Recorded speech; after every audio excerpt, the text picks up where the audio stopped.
Hello, chat. How are we all doing today? Hello,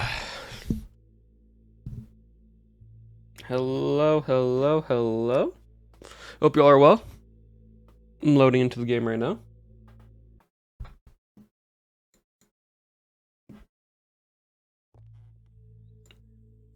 Also, chat, how's the music? Is it too loud, too quiet?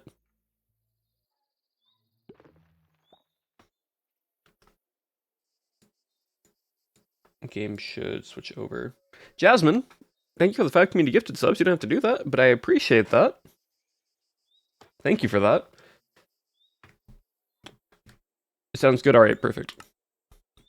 I want to make sure it wasn't too loud.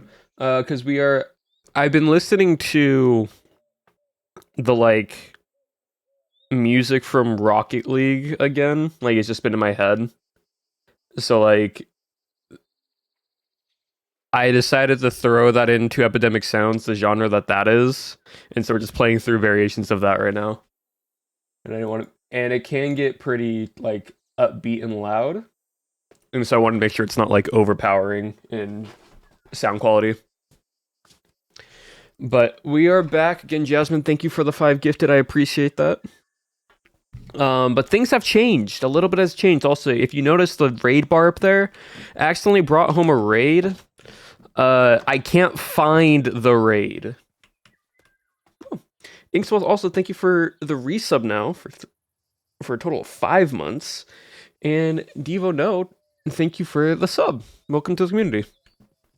Yeah, there's a raid somewhere around here. I have no idea where it's at. Did you look underground? Where did you... I've tried. Like I literally installed FreeCam to try and find it because I ran around this entire village for 20 minutes. Nothing. They just aren't around. Like, I've looked everywhere. Like, I did full helicopter mode and I went everywhere with hitboxes on. And I was like, where are they? Like, I checked any location. By the way, I killed a wither. That's why there's a tunnel there. I'll explain everything else that I did while I was gone. It's not even the last raid enemy. It's the entire army. The entire raid platoon is just not here. So I just have a constant raid message and I can't find these guys. So I don't know where they got, I don't know where they spawned in and got stuck. Like, I have no idea where.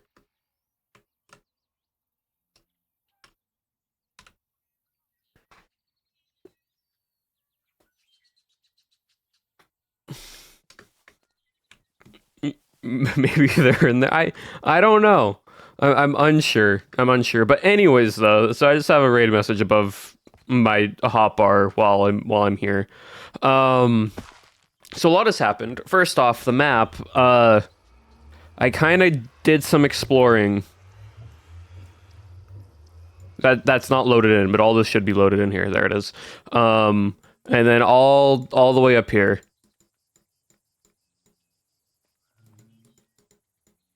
So, fun fact. It's a thing for the raid. Welcome in, raiders.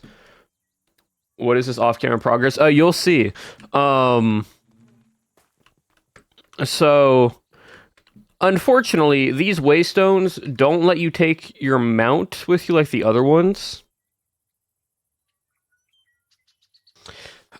So anytime I go far and I want to stop somewhere, I have to set up a waystone and then have my bird stay there and then TP back, or I then after have to fly all the way back. So not fun. But besides that, a lot of progress has been made. So remember how I was trying to find the Nether City, right? Last stream we were going for the Nether City. Well, I made a spawner.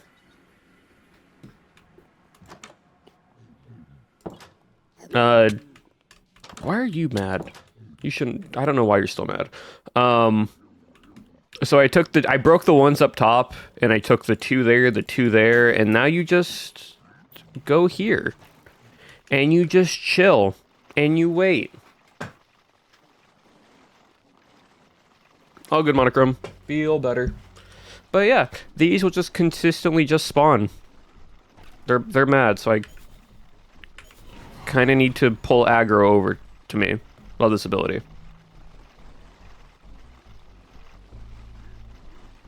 Right, and then we have a bunch, and then I have my sword, and I press my 3, and I just do big AoE damage at them.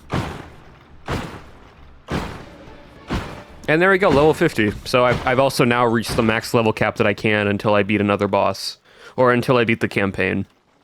So yeah, I'm level 50 now, and my entire skill tree is to the point that I've gotten to here. So we just need to get all of these red hearts, and then we've maxed out the skill tree. So that also happened. But yeah, no, this is great experience.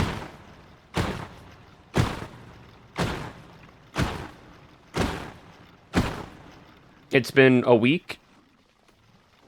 It's been a few. I would say it's been like 3 days, realistically, because the times that I played, I didn't realize I had to kill a boss. So it's been like 3 days.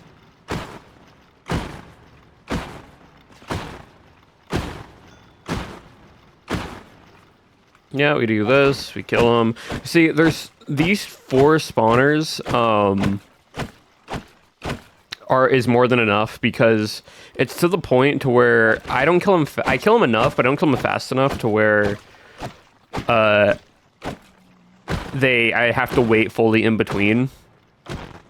Because also my sword just doesn't do enough damage right now. See, another one just spawned in. So like I don't really need to worry about that, and then I just grab all this, jump up here, and then shift under. And we get another skull. So, speaking of, right, other progress that's been made. This is just how I normally play the game. Last night, flying around, I finally found the eternal steak, or the eternal beef, and I cooked it to steak. So now I have unlimited food. So I don't have to worry about food ever again. So this backpack that where is it? This one, I had a bunch of food in it. Don't really need it now. Because I kept grabbing all the food when I was going to structures. So that one's just there. We have other backpacks that we found. Let me go in here. Let me actually... So we had to get more storage. I was running out of space to put, like, enchanted books and blocks. So... Yeah, all the other stuff. We now have both night vision until I make a monocle, and a little temporary water breathing thing that we have. I then started sorting out stuff. So all the netherite that we have 33 left over. I have made netherite iron, gold, emerald, and diamond to make the netherite stuff. I can't make the sapphire armor yet because I need a prop. I don't need prop 4. I need something from the end. We can't go to the end yet because we need the 12 eyes stuff that was like in Termina. So that's why. So there's that. As you can see, I have a little over a stack of wither skulls. So we can kill withers, which we need for wither starts. We want to make hardening catalysts, so we're good on those for now. I have 1, 2, 3, 4, 5, 6, 7 of the eyes out of the 12 that we need. I've been starting to try to reforge diamond armor into at least legendary. I can make another set for mythic later, but legendary and mythic is just 1 armor difference realistically.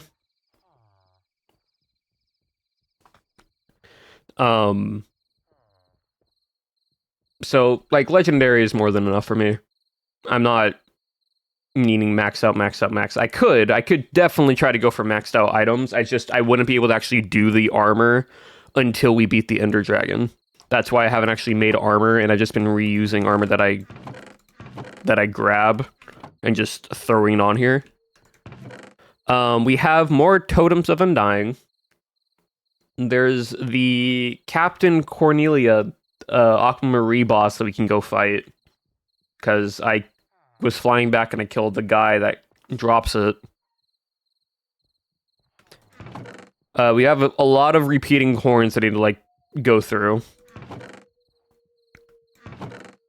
And then there's this. So I've put every single special sword that I've gotten so far into this one was legendary, which is great. But I didn't grab. Duck gave me the washer glaive that I've been wanting, so I can reforge this. So I've been collecting a bunch of runic tablets, so I can start reforging it. So we'll have that one. That'll actually be my sword, because this sword works with as like normal sword, but for now we're not going to use it. Let's see. And so questing wise, we kind of started going through and like just claiming all of the swords that we've already found and unlocked so far.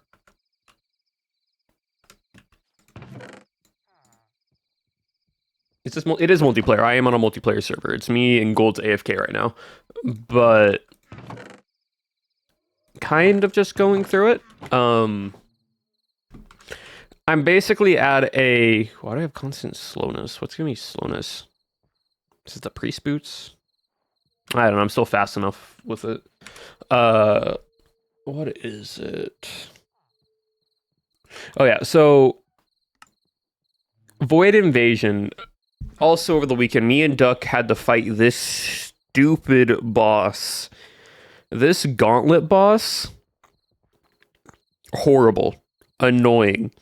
Because I fought this boss at level 37, over 15 levels higher than what is required. And I randomly, instantly died at 300 and something health. And then Duck died. We had to get her stuff back, and then we died again. And so like, it was a very weird bug. Like, one, I was 300 health, and two, I was like, what is that? I was 22 levels over than what it's asking for, and I instantly died because the game bugged. Because it has the thing at when it drops to 10 HP where it fires a beam at you, and it will do true damage.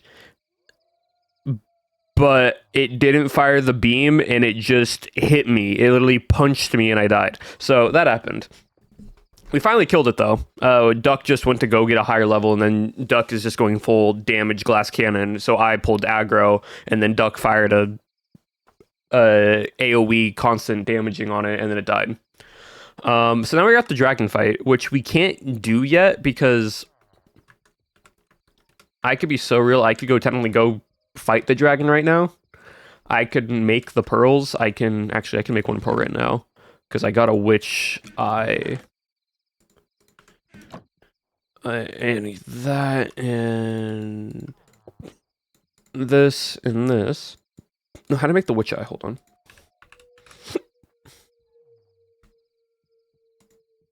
Oh, eye vendor.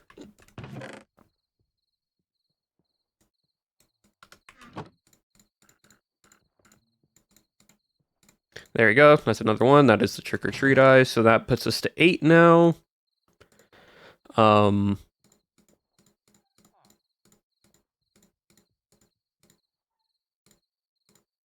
That puts us to 8. Go into a little crafting thing. Our quest log. Go to the end, and we're missing undead, which is the annoying kill a skeleton horse and grab its soul or whatever. Elder Guardians just hit 30% drop. Evoker random. The aquatic one I think I can do, possibly. But we also have this. We can trade eyes. It's a chance to get a random eye. And ender shards, a diamond, and 2 blaze rods. I can get that. I can do that and have all the eyes. Like...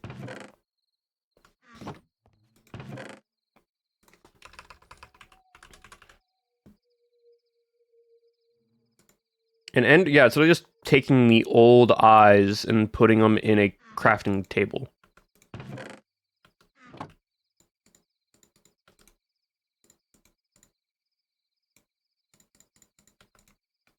Right? Okay, so it has to be these eyes, okay. But like, you know, the 6 eyes that I have of nether,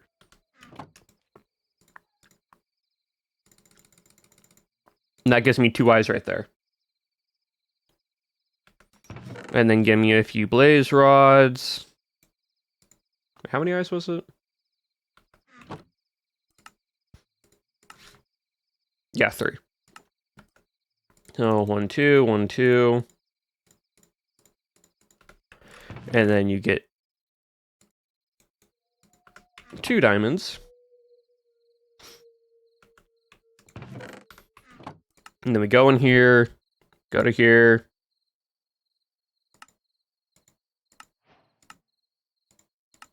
Three. There. Random eye. I just got a wither eye, but that one I already have, unfortunately. So we try again.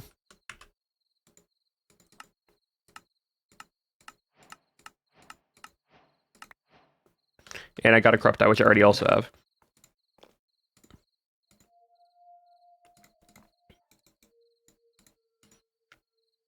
So, again, I can now just re-roll.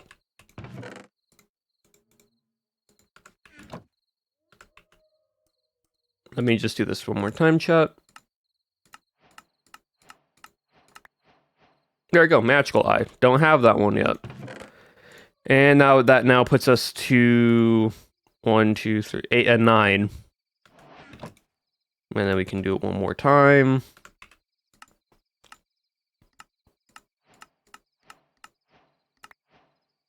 And I got a lost eye, which I already have. So.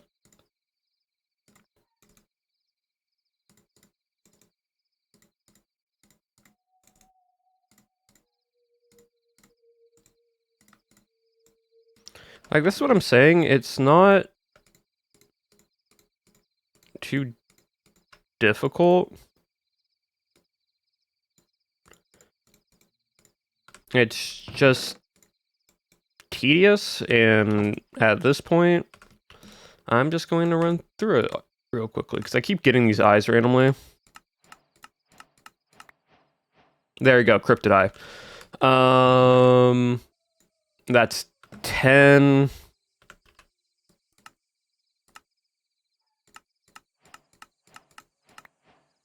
And we got another lost eye, which is fine. So we can also, I think, craft the exotic die, which would put us at 11.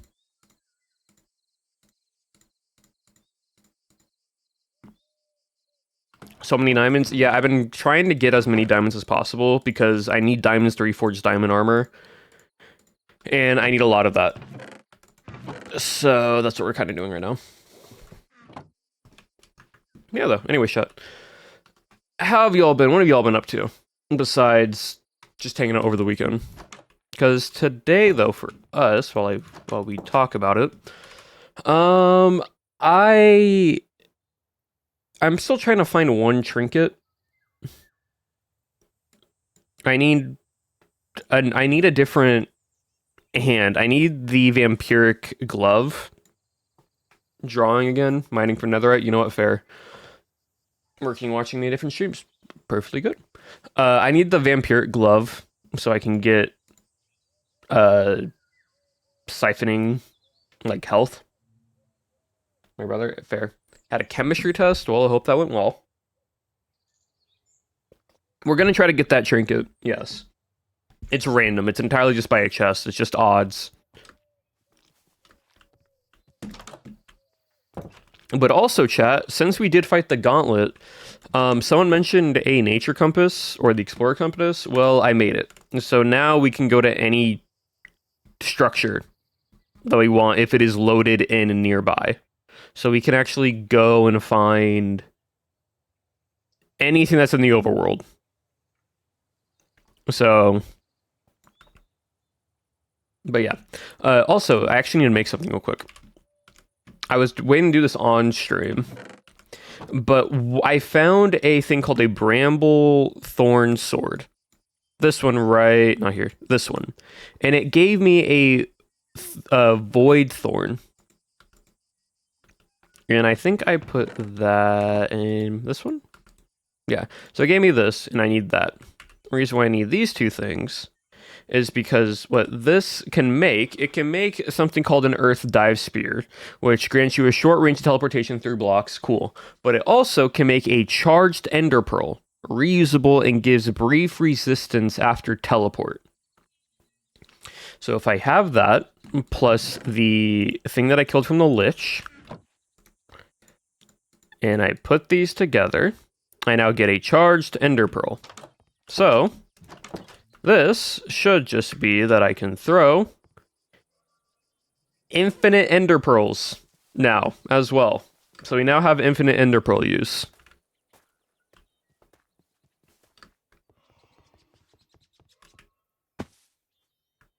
Really cool, really useful. Oh yes, gambling, yeah.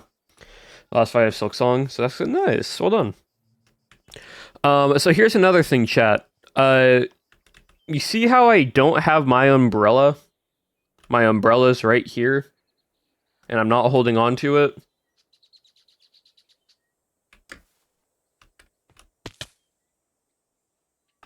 No fall damage. Take 0 fall damage.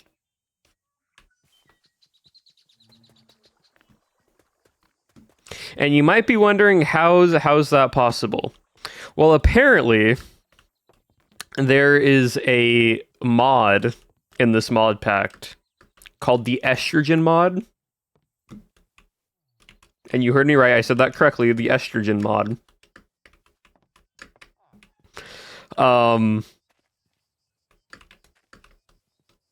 Now, we're still going to use the umbrella if I need to, like, jump a gap a little bit and I can just float down across. But in this mod, as do you think? I believe so, yes. I didn't realize this, but I found them randomly. You can find thigh highs in this mod. And it gives you 100% fall resistance. But what I didn't realize is every thigh high that you find, it's color coded in the LGBTQ what's the word? Spectrum of it. So, for example, if I type in the word thigh, you can make normal ones with moth fuzz, but I don't have that. I don't have that. I don't know how to get it. But the ones that you can find, you can like find this and dye them, which I might later on. But the ones that you can find are transgender color, pride color, polysexual color, pansexual color, lesbian color, genderqueer color, aromantic color, non-binary colors, bisexual colors, asexual colors, Vissian colors, gender fluid colors, agender colors, intersex colors, demisexual colors, and polyamorous colors. And I somehow found the bisexual ones, which, if I found any of these, ironic for being the straight guy. There's a lot. There's a bunch of different ones. I just find it funny. Ideally, if I could find all of these that make the most sense, I just find the pride ones, because ally. But for now, we're wearing the bisexual thigh highs. And then if I can actually make them, I'll make these. But I just thought it was funny. But yeah, so anyways, found those while going around. But the only other trinket slot that we actually need are we need to find the vampiric thing, and then I can't upgrade my my necklace, rings, or cape until we get into the end.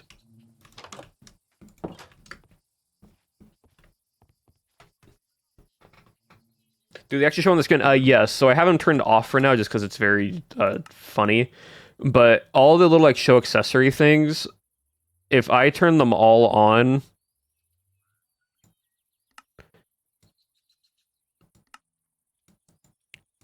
you start to see that you start to get some very weird like color palettes going on. Why you take thigh highs? Yeah.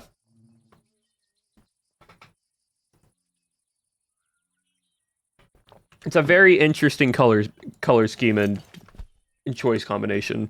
So that's why I have stuff turned off, just so it doesn't clash with the armor and the skin.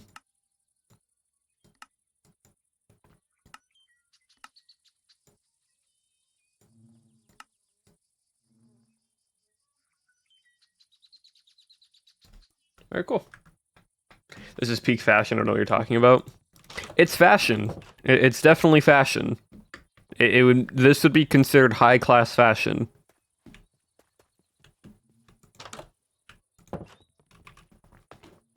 But yeah. So with that being said, though, chat, today we're gonna just go explore. We're gonna go out. Also, I beat the This is a little bit of a side quest thing, but I went back into the prison and I killed the boss fight of the Conjugative. It was not that interesting of a boss fight, I'm going to be real honest. The thing was just chained together. It's like a big, spiky pufferfish. And it was chained and it would just go back and forth, and I just kept doing this to it. Just kept throwing my spear at it and then dodging the attacks and throwing, not my spear, my shield. And then when it tried slamming into me, I just step out of the way and just start hitting it a few times. It had like 3,000 HP. It was a long boss fight, but the boss of an eye infect. Yeah, basically. It wasn't anything too special. But with that being said, though, it is time to go and try to find, what's the word? Item. So I pretty much flew up there. I'm gonna go down this way because I haven't really gone this far downwards here. Cat photo. All right, y'all will get a cat photo in the Discord and on Twitter because why not? After stream. Yeah. So we will go this direction, down past here, and we'll fly here. So. Oh yeah. So I'm also at 410 health, chat, with 16 absorption hearts right now.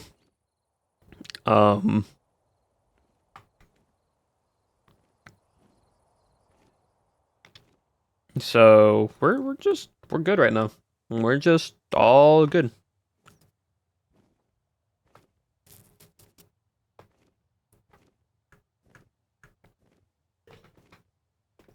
The benefit of this, chat, is that all my backpacks are empty now. So we should be fine just to keep going, and then when I need to like TP back home, I can just set up a spawn point, drop some stuff off. That's mainly what this is for. It's just a quick way back because I can't bring my bird with me apparently, which I think is dumb. I can pick up the bird. That's the other thing. You can pick up your mount, or at least the bird. If you shift right click from behind it, it picks up the bird. Learned that the hard way, accidentally picking it up in the water in the middle of the ocean. Had to swim all the way back. Was not fun. Yeah, we'll go past here and then keep going down, keep flying. Yeah, it's very fun. Here, I'm gonna just gonna show it real quickly. It's very funny. Do you have to be sitting for it again? Because there was a way I did this to where I grabbed the bird and it just didn't. Now it's not wanting to show it, but it has did it before. I'm gonna accidentally do it again, and it's just going to happen. But oh wait, I have my shield in my hand. That's why. There it is. Yep.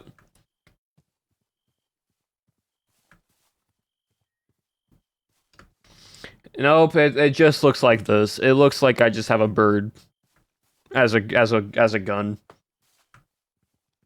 Looks like I'm playing a first-person shooter in the early 2000s.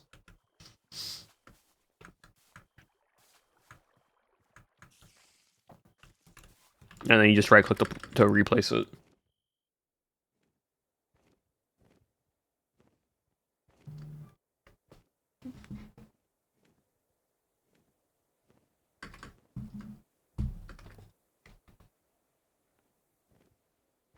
Oh, old champion remains.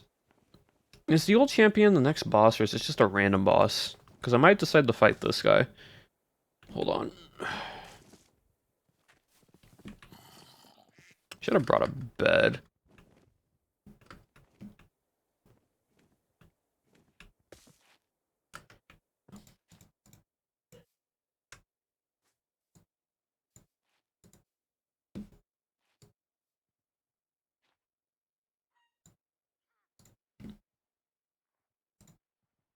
Let me see. Void Invasion is the remains of the old champion. But this isn't the same old champion, is it? I don't know. I'm just gonna fight it. I've been wanting to fight this guy. I keep flying over these temple areas, and I want to fight one, so I need to find where it's at. It's right here, I think. Yeah, it's here.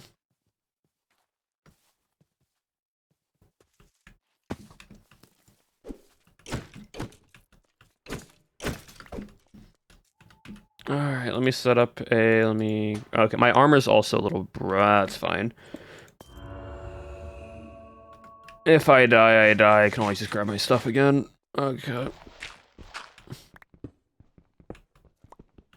Should be right here.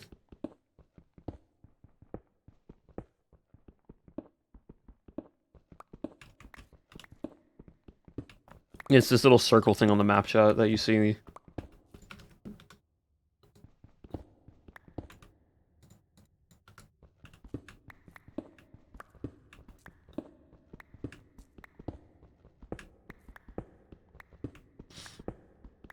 I have gapples, I can taunt, I can put up my stuff. Yeah, I'll be fine. If need be, I can just switch over to Wax Weaver real quick to just fully regen my health.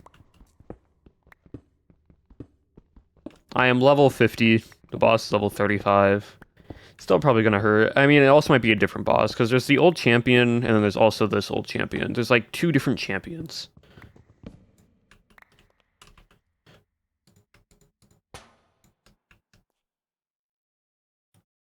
I forget if I need something for this boss. Nope, he's right there. Oh yeah, no, this isn't the same old champion. This is a different guy. Come here. Okay, baby skeleton, you need to leave me alone. You're not helping whatsoever. Okay, he does some damage. I'm just going to do that. I am then going to do this to you.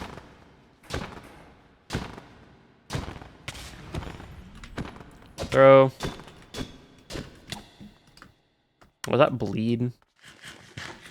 Let's grab a gap real quick.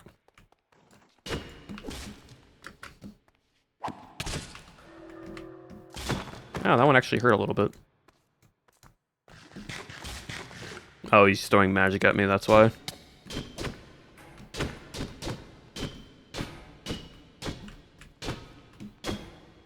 I am doing 0.5 health. What do I have?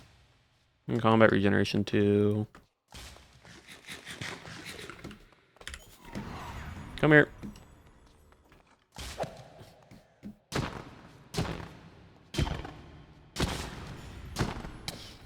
Yep, the more you hit me, the less damage you do. Thank you very much. Cool, now I run away.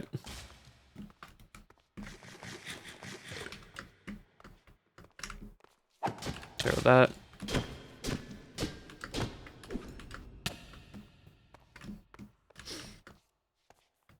How, experience. And just farming a lot. I'm doing like 0.1 health. So I have to actually just use my abilities primarily. That's what's going to...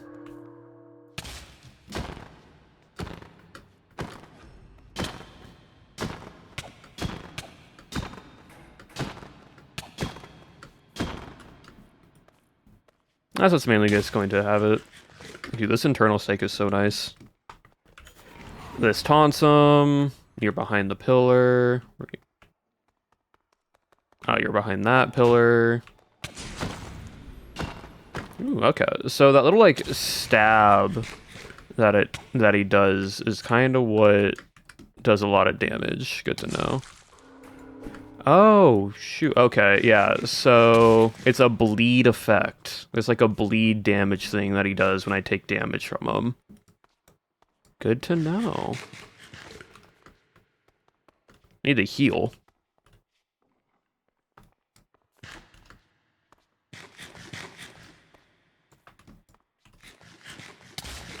See, it's that. He does a little charge dash thing.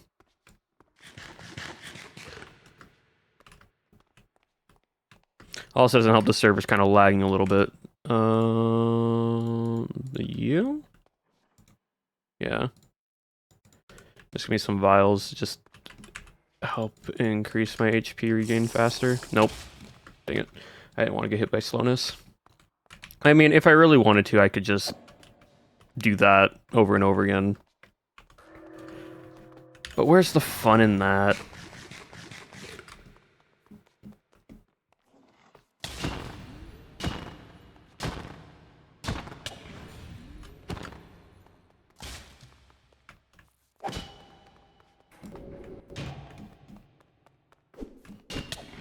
See, it's that. It's whatever that is. That poking effect does like a big burst of damage on me. It's whatever that poking effect is.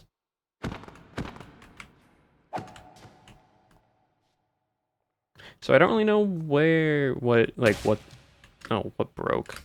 Oh, my helmet. Actually, I want to see something.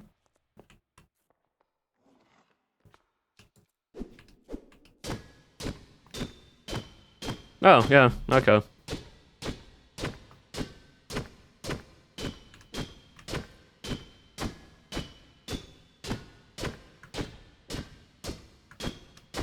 Well, we found this way.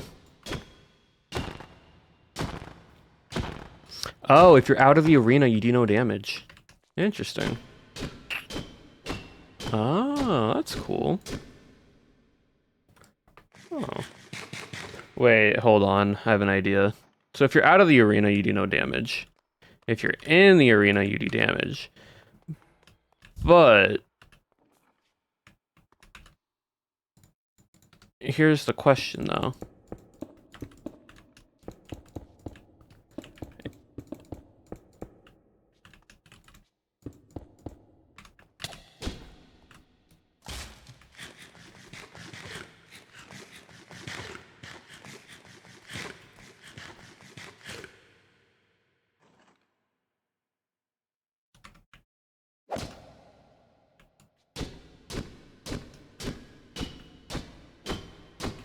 Interesting. We're kind of doing a bit of like damage calc right now.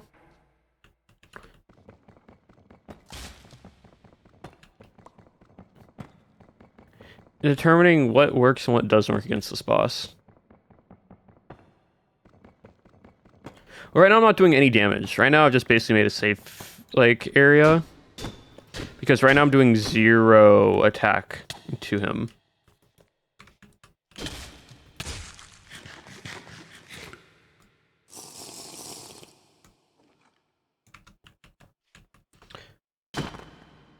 See, as you can see, no damage numbers.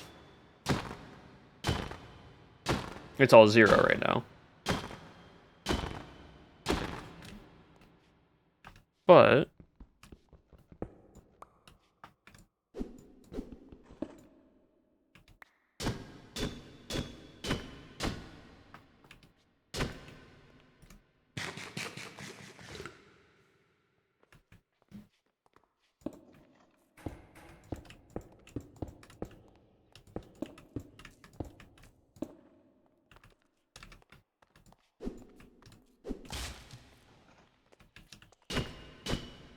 so why does this equal to 0 when I'm in the arena? What's causing... Oh.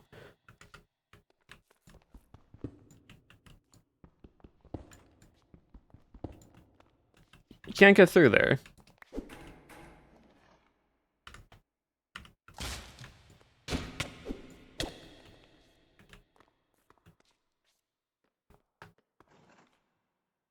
Kind of like the shield. That might be it. No, I'm hitting his...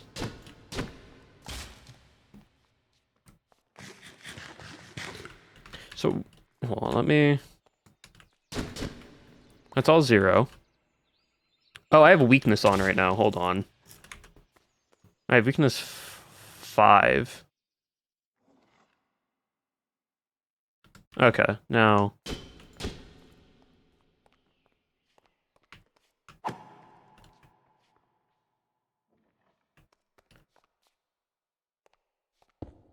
You see, what I'm trying to figure out, right, is... What way can I basically just cheese this boss real quickly? Because there has to be some way where I can just kill this boss real easily and not worry about it.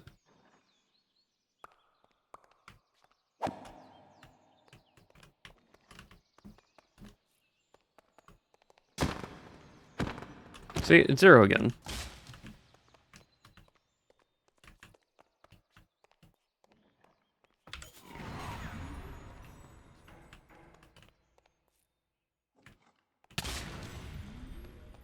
So that attack gives me weakness. Okay.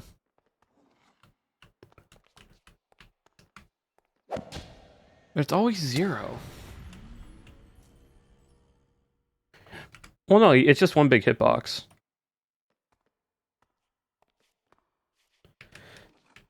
See, like, he sees me. I'm out in the open. I'm not blocking off anything. And that's just the shield that I'm hitting right now.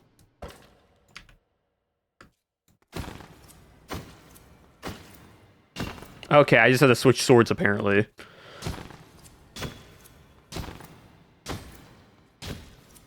For some reason, switching swords, all I needed to do. Alright, then the Frenzy Shade comes out.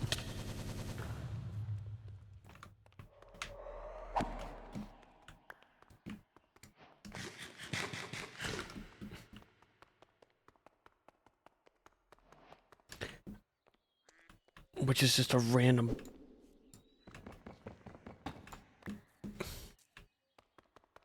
Where is this? Hold on.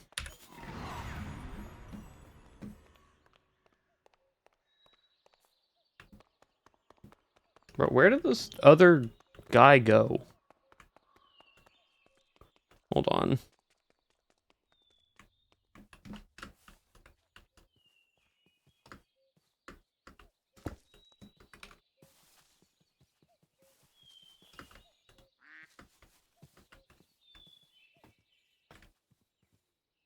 Bosses.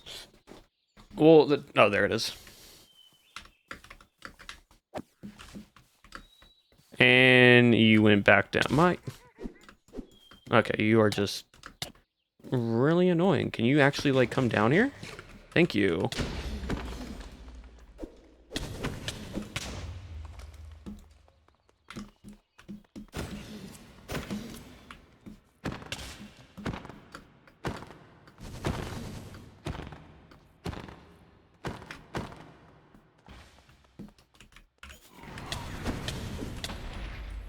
Yeah, give me Wither. Like, basically... Oh, I forgot it makes multiple.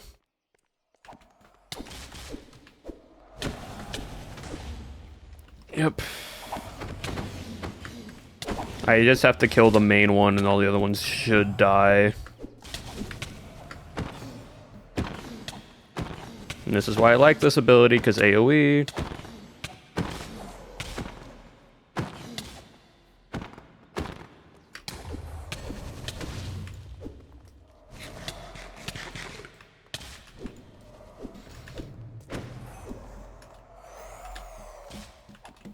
That's one. There's that one. There we go, and they all die. Cool.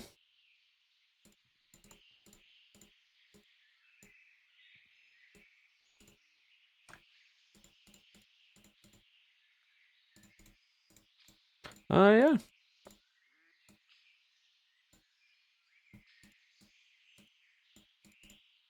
That was something. Yeah, no, this is why I like this ability so much. Because this is really good. Because it gives me Defiance, which means I take less damage. And then the more Defiance I have, the more damage it does, I believe. And it's a pretty good big AoE ad clear. I also somehow just now have permanent withering visual on my hotbar.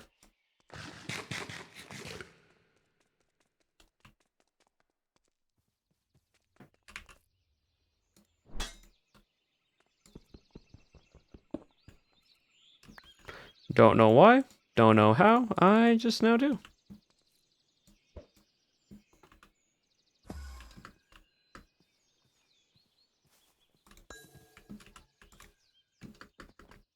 It'll go away eventually.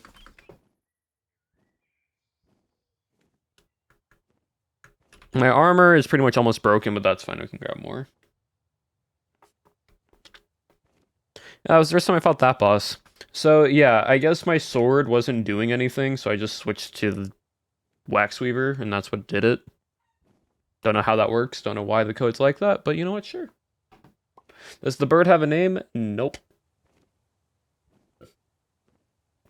And we're not going to name it simply because we had one bird, and then the server reset, and the bird disappeared. So, we're not going to name it, mainly because of that reasoning. Gonna check up here real quick. See if the guy's already dead in here. Doesn't sound like it.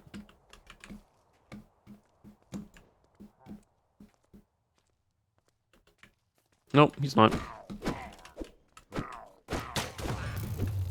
You.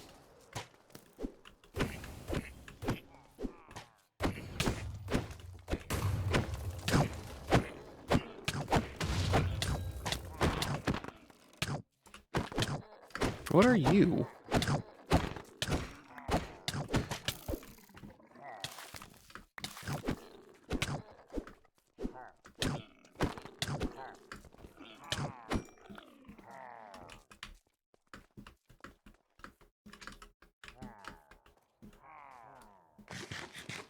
Oh, I killed him. Okay, he actually did die already.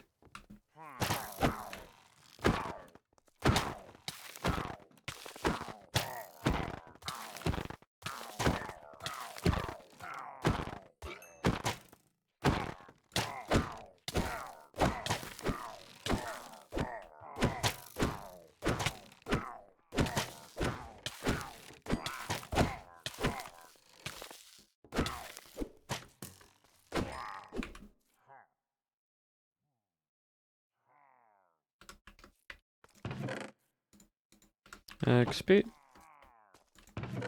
XP.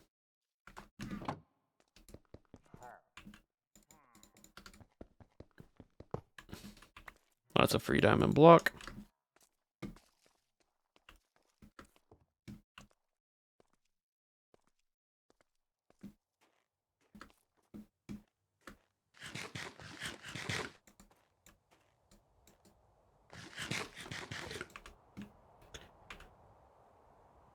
Alright, cool. I'm gonna fly out this direction for a little bit.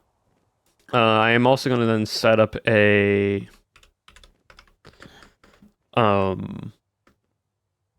what's the word? A little beacon real quickly. Teleport back to my base, grab some new armor, and then go from there.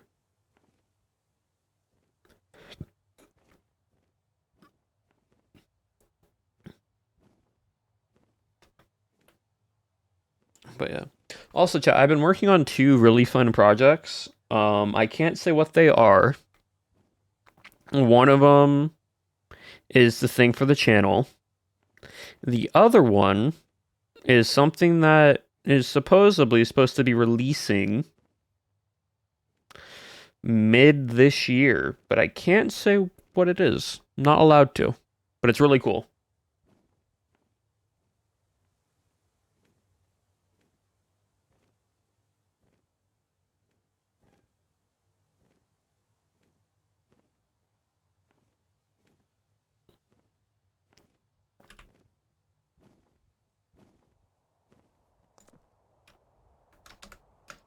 All right, I will for now. You're just gonna sit here for a second.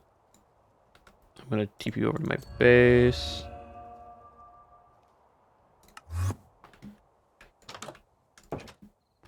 Ominous in a good way. I'm excited for it. I think y'all will, and also, for the most part, I think all of y'all will enjoy it. Or at least think it's pretty cool.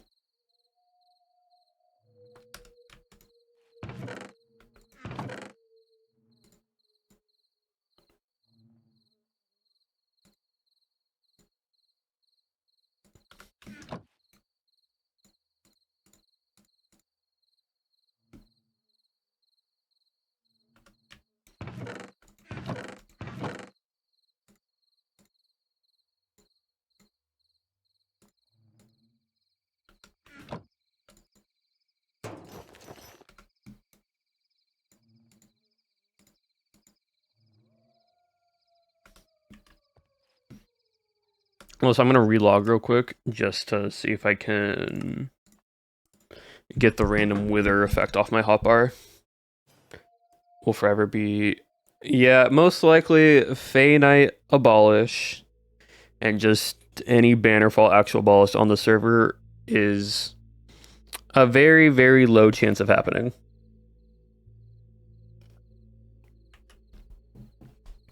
And that's just how it is sometimes. And that is all okay.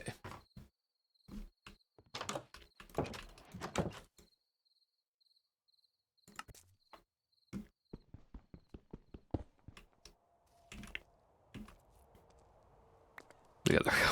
I was like, yeah, let's fly this way. Again, we're trying to find any, like, the main thing is not so much fighting mobs, because we don't really need to at this point. The main thing is just trying to get chests.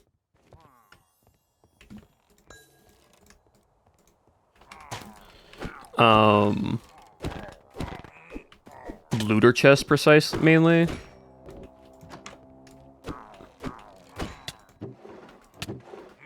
Okay, can you, like, not...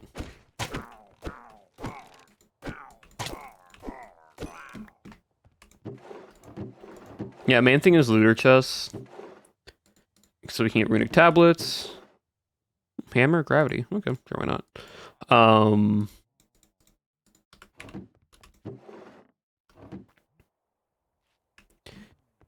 Oh, here's another shellhorn, which I'm not going to summon.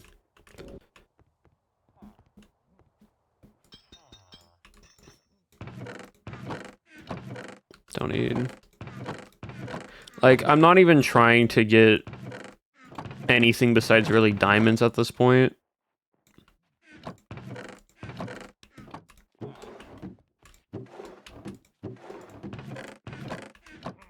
Most is just going to be food.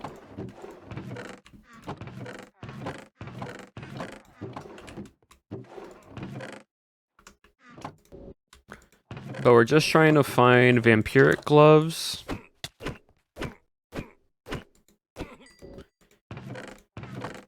And that's really it. Like, the main thing is just the vampiric gloves. Low, but not zero. Basically, right? Like, it's not zero until the SMP ends. Because you never know what POW does or, like, has planned.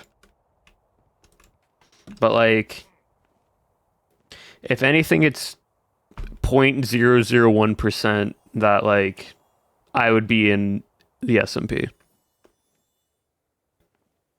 Not impossible, but very not likely. I found all of this week's artifacts on Island. I did it last night. Oh.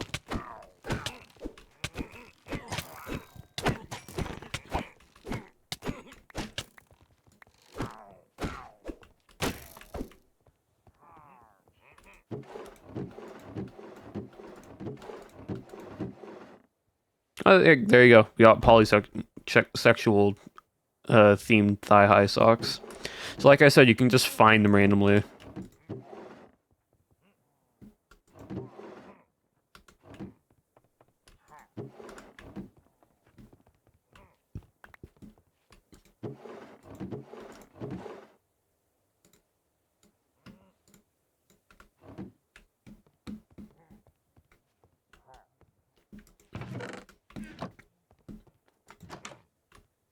See, that would be a cool concept.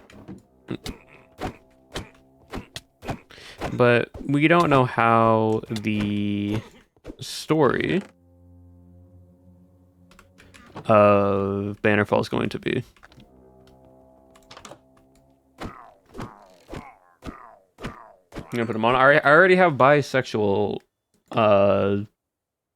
thigh highs on that I already found earlier. So I don't need more. Why couldn't this just be the vampiric glove?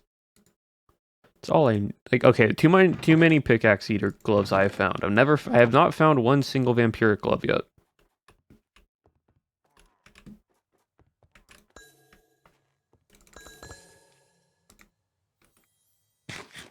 Also, hello, Shep.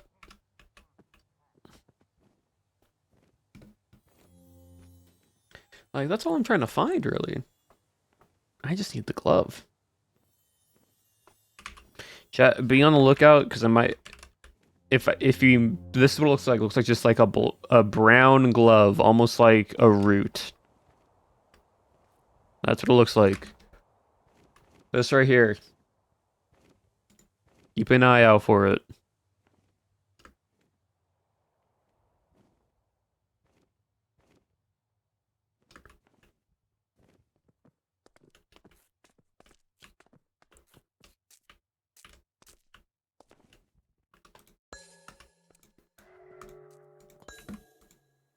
Setting, cool.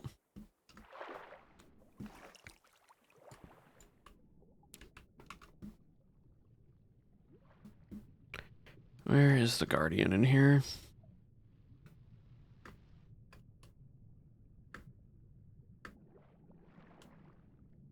We're gonna grab this chest, see if it's in there. Nope, not all the shells. I'll still take those. Just in case I want. Because technically, if I just get the Guardian Eye and then I craft the exotic one, I have all 12 eyes then at that point.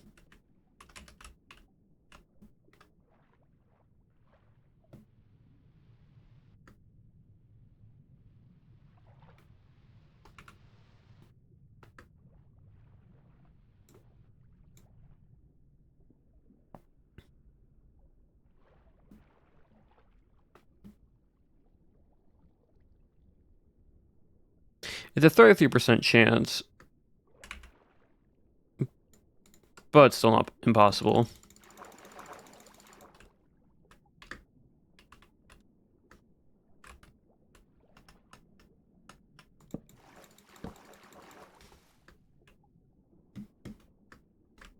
Refreshing my air by doing this.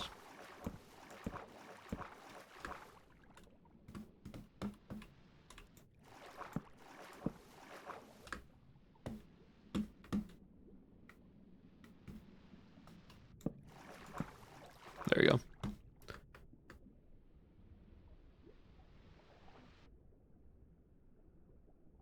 That's not a particle. A lot of beams from the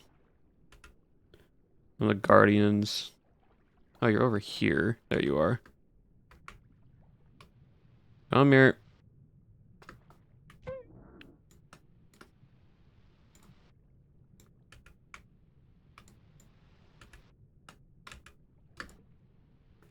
I'm not trying to find all three of them. I'm just trying to find the one in the main room and just hoping that I can maybe get it. Because trying to kill these guys while swimming with this mod pack, not fun. There it is. All right, cool. I got it. All right, that puts us at 11.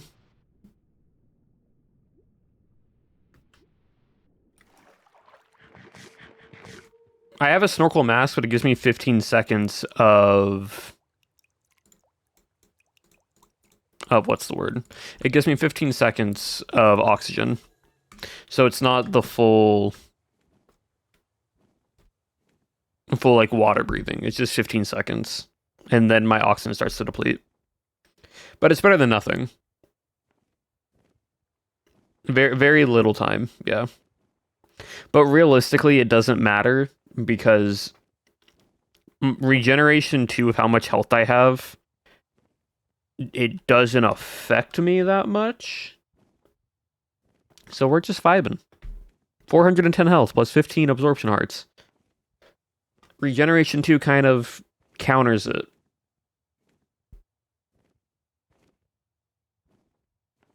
I just do it just in case I'm fighting something.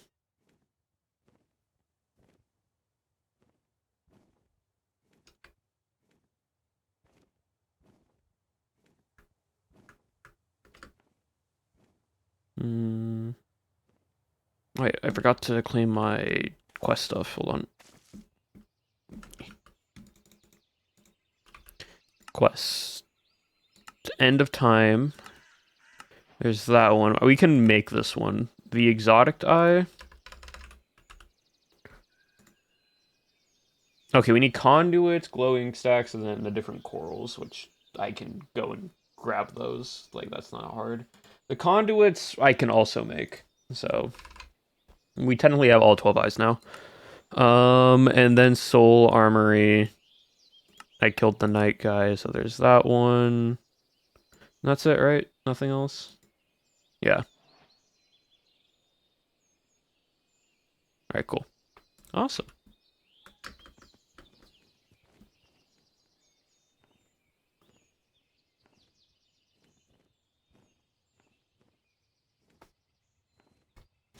Who needs air if you have regeneration? Exactly. That's what I'm saying.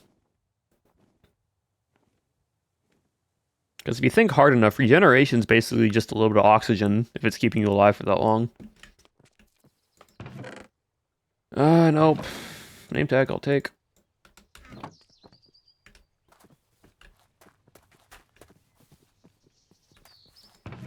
Dragon, we could have tried to find a dragon. I would have to go underground though for it, and it would be from big mountain cave areas. Not fun. All right. But chat, actually, let's just see if I can get to an infested temple. Infested temples are great because I can just fly to the very top and not worry about all the other. Like, there's a lot of chests in infested temples, but I don't want to deal with it. Are all these zombie? When did a raid happen here? Oh, that's why. I'm like, when did a raid happen to this village? I haven't even spawned in yet. It's because it's next to a pillager outpost windmill.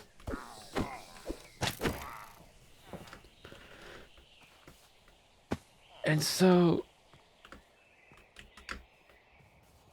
Huh, okay. Excuse me, coming through. Oh, this is my favorite thing to do. Pull the aggro to all the mobs, and then just shield bash, because they'll just keep running towards me. It's great.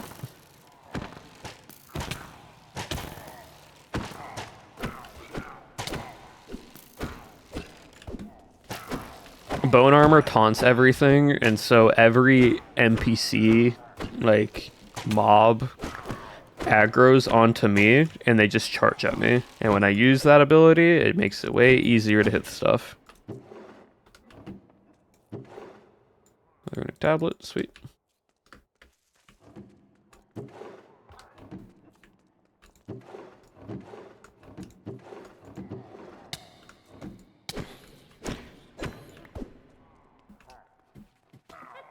See, they're all down there.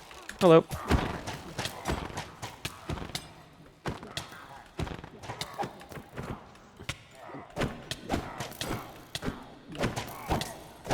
This sword doesn't do a lot of damage, but it has mending on it, so that means I don't need to worry about making a new one.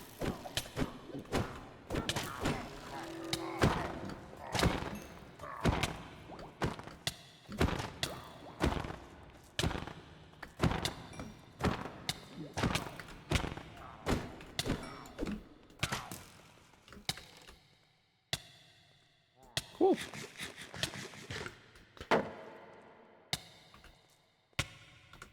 Poison, annoying. Let's see, anything down here? I don't think anything's down this here. Simple redstone components, though.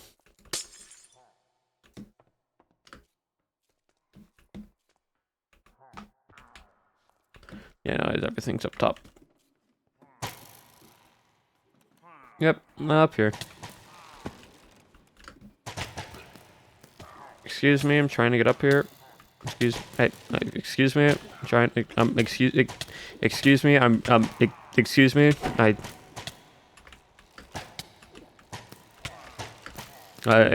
excuse, just trying to climb, hey,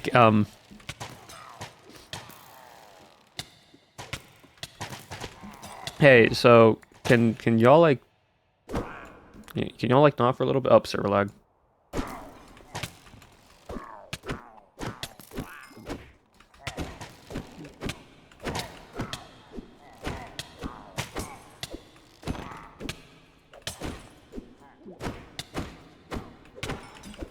Gosh, rude.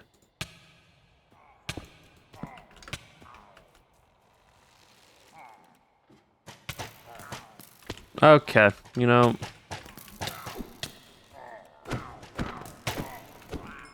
Really tired of all the random villagers that are just camping the ladder. Do I have arrows? I don't have arrows.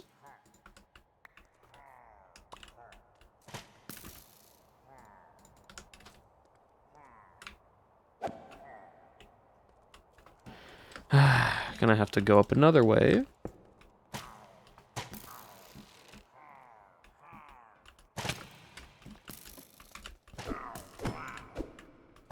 Actually, can I just pull aggro? And y'all just, like, fall? No? You're just gonna beat them? Okay, cool. Did you die? Okay, you died.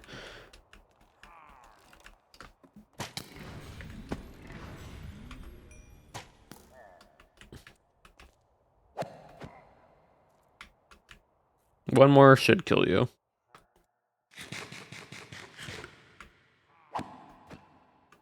There we go.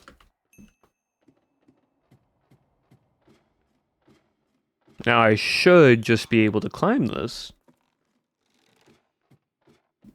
There we go.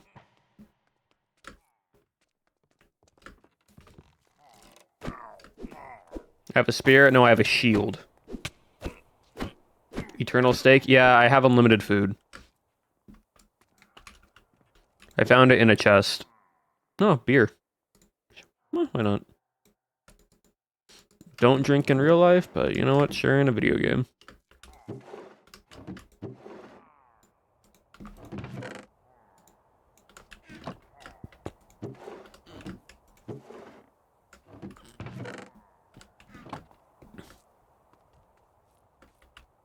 Well, but anyways.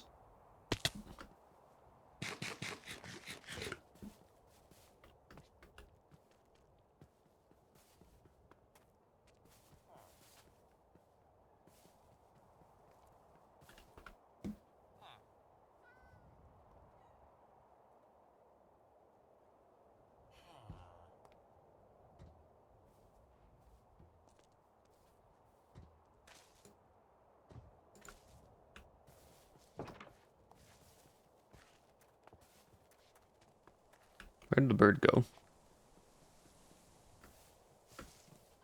Where did my bird go? There's my bird. Alright, let me see.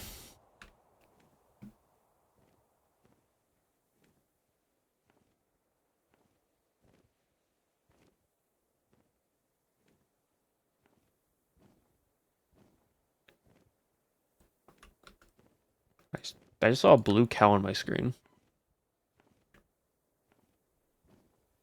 Oh, wow. A moo bloom. I have not seen you.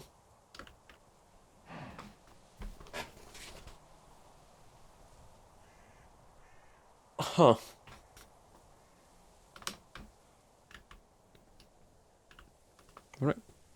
Where'd the bird? Okay, the bird went down there.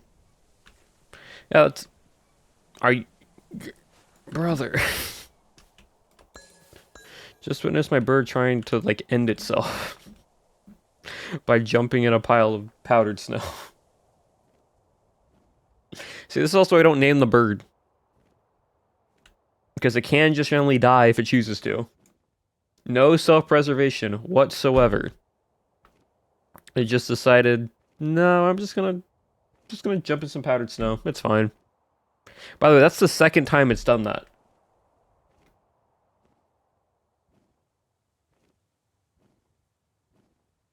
It reminds me of Pyro. It's the bird.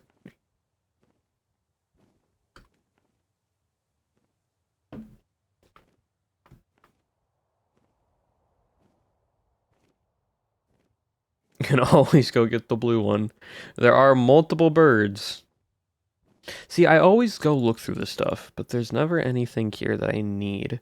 But at the same time, we'll know next time. We'll know later. Like, the main thing is just... Oh, yeah. I need to go... I went to go to the infested structure. The infested temple. That's what I was going for. For those who don't know what an infested temple is, you're about to witness that. This is the infested temple. Has multiple layers of wither skeletons and spiders and such. And it has some chests here and there, but, like, the good loot is just at the very top. So I just do this. And I just break all these spawners real quick. See, because they also have those, which are just annoying to, like...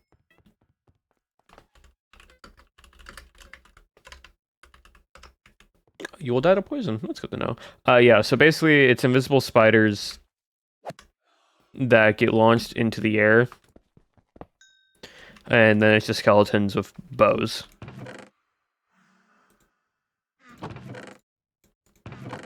So really annoying, especially on higher up ceilings.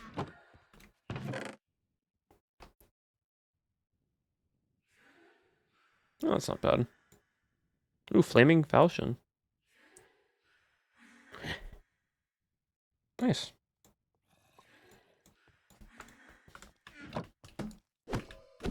Okay, I don't know what this ghost is doing, but leave me alone, please. Thank you.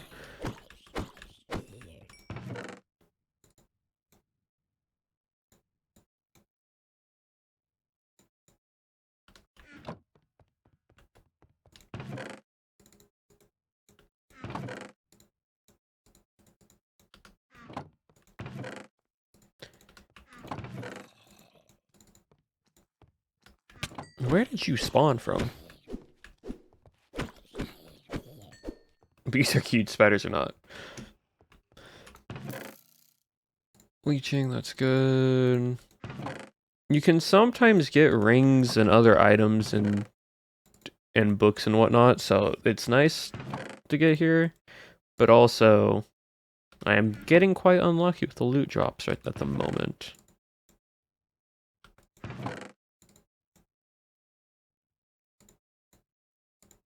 Nope. I'll just keep it because it has items that I can maybe remove. I don't know if this mod allows me the ability to remove enchants off of other enchants, but if it does, wonderful. Yeah, there we go.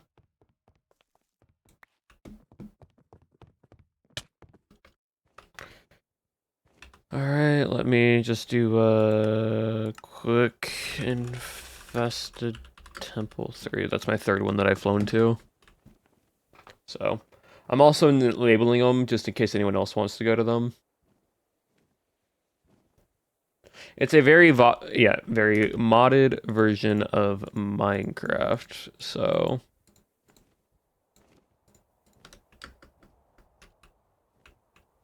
I actually put my gapples in here, didn't I?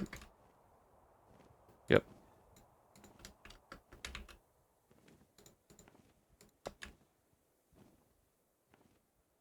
Alright, cool. Let's keep flying this one then.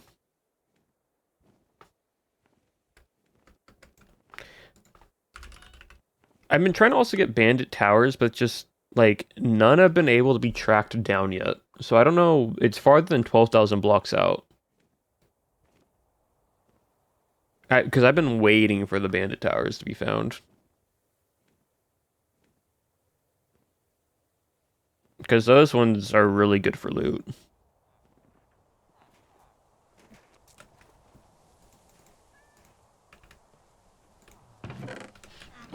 And I always check these places out because these ones, it's one big building but has multiple chests around. And this is where I found the everlasting beef. So, might get lucky again and find something good. Or might not. That's also another high probability.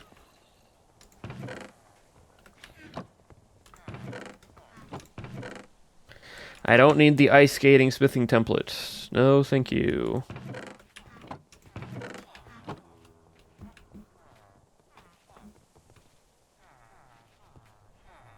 That makes you sparkle.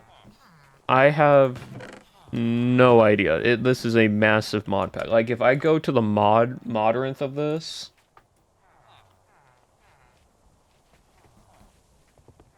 and I scroll down,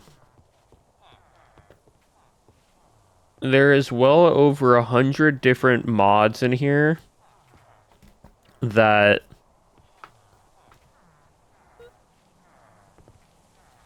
are just like extra things that work together and so on and so forth. 444 mods. Okay, thank you, Shep. Yeah, so yeah, 444 mods to be exact.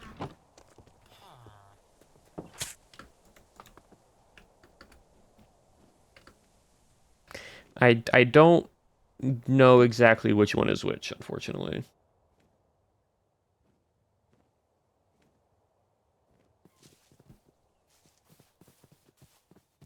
That's a lot. It's a little bit, just a little, you know.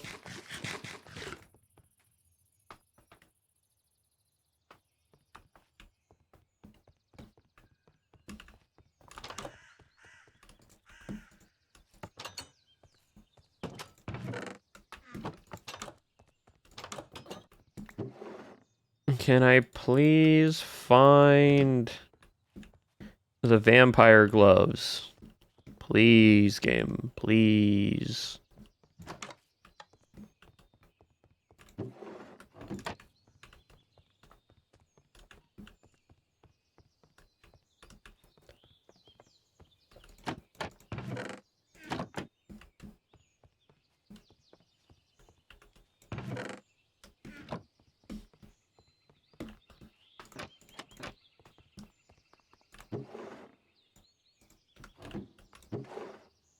See, I found the digging claws. I find the heater axe stuff. I just need. Would it return anything? Oh, let me check.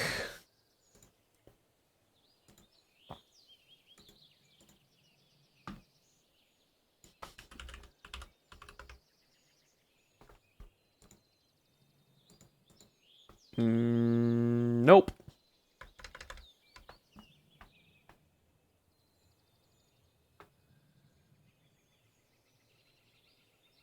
A lot of scarecrow obliterator.zip files.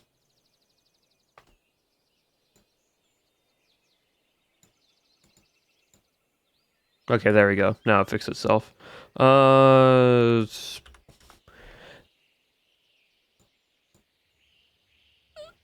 it was just bugged.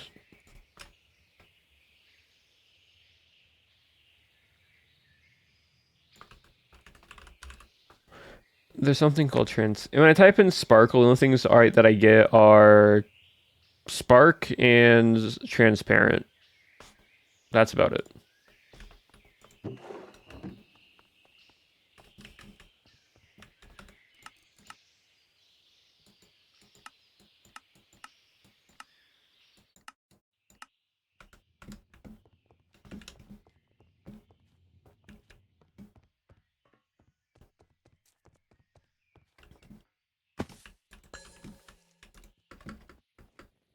All right, let's keep going this way.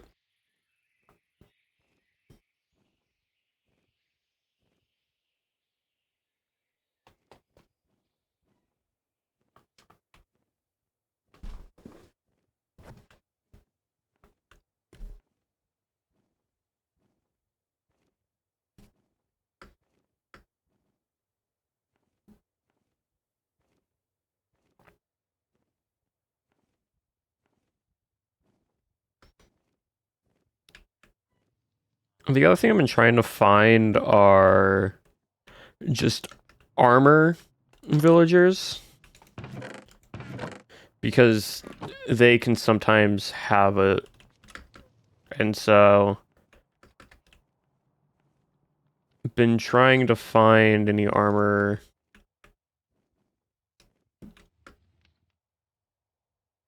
houses. Because they sometimes can have different trinkets.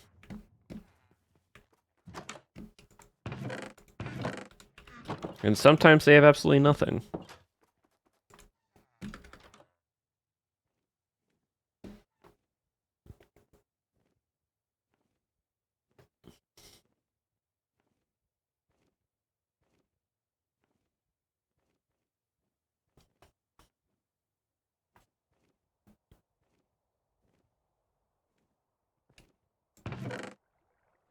Ooh, efficiency 5. I'll take that.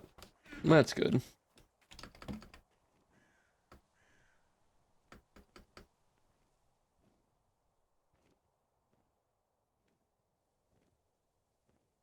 Oh, this. Hold on. Bird, I'll be right back. I just need to run through this building real quick. Not on this side. Nothing there. Nothing there. I just can't be bothered with these guys, so I run past them most of the time.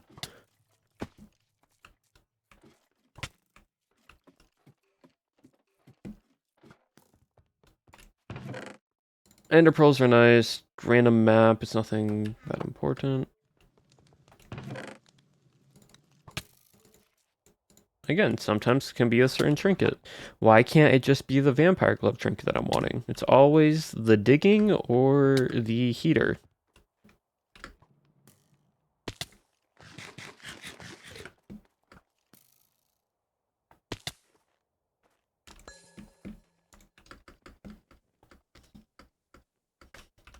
Like, should not be difficult, but is.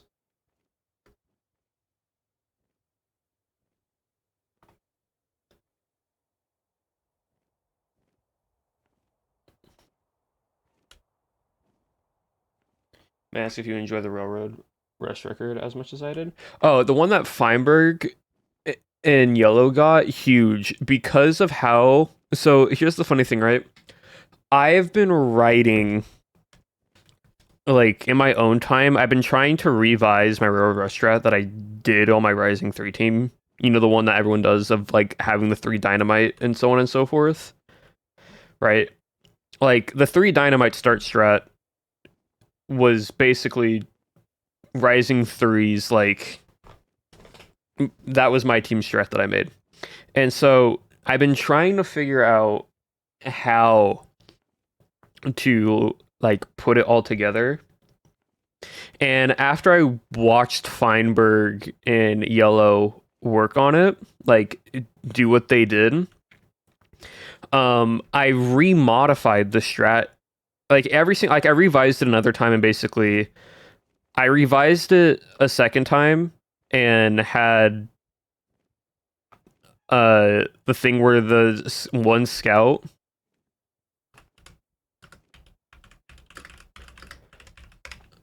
go up ahead and like go break through stuff. But then the strat now that I've done is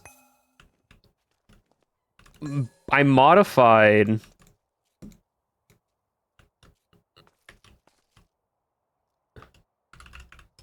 I modified Feinberg, the one that like Feinberg and just Yellow overall did. But I optimized it a bit more.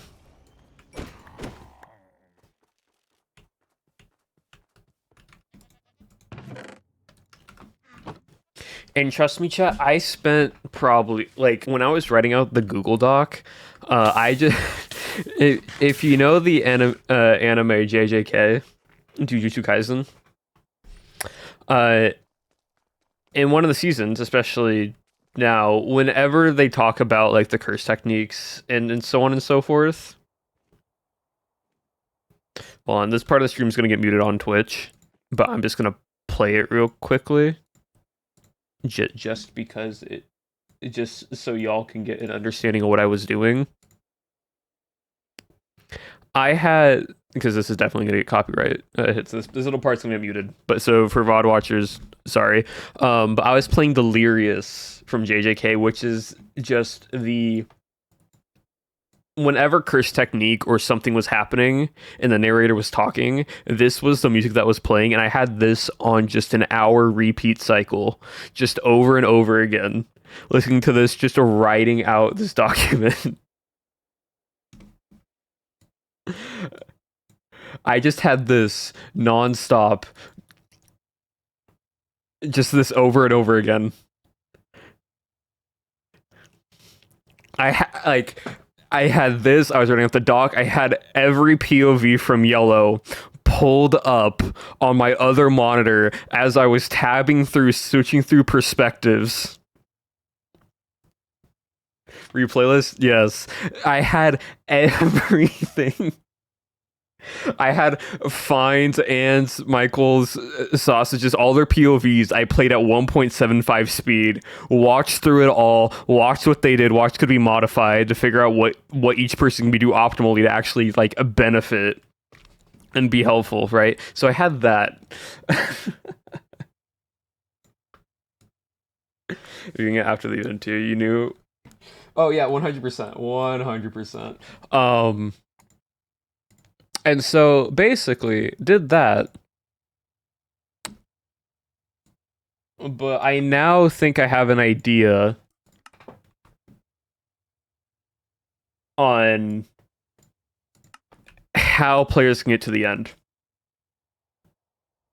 Winning music on loop to lock in before you know what? Yeah, like 100%. Laura, I'm putting on that. Genuinely, I just had it after I listened to it over an hour of just that nonstop writing out the doc.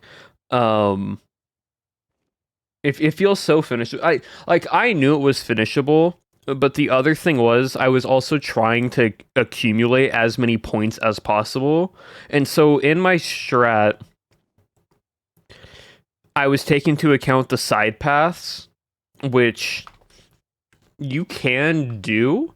But if you're always with a team that doesn't fully know how to do the side pathing, right? And you're not like in the best way saying this possible, you aren't confident in your own team's abilities. Doing it just to finish is ultimately better.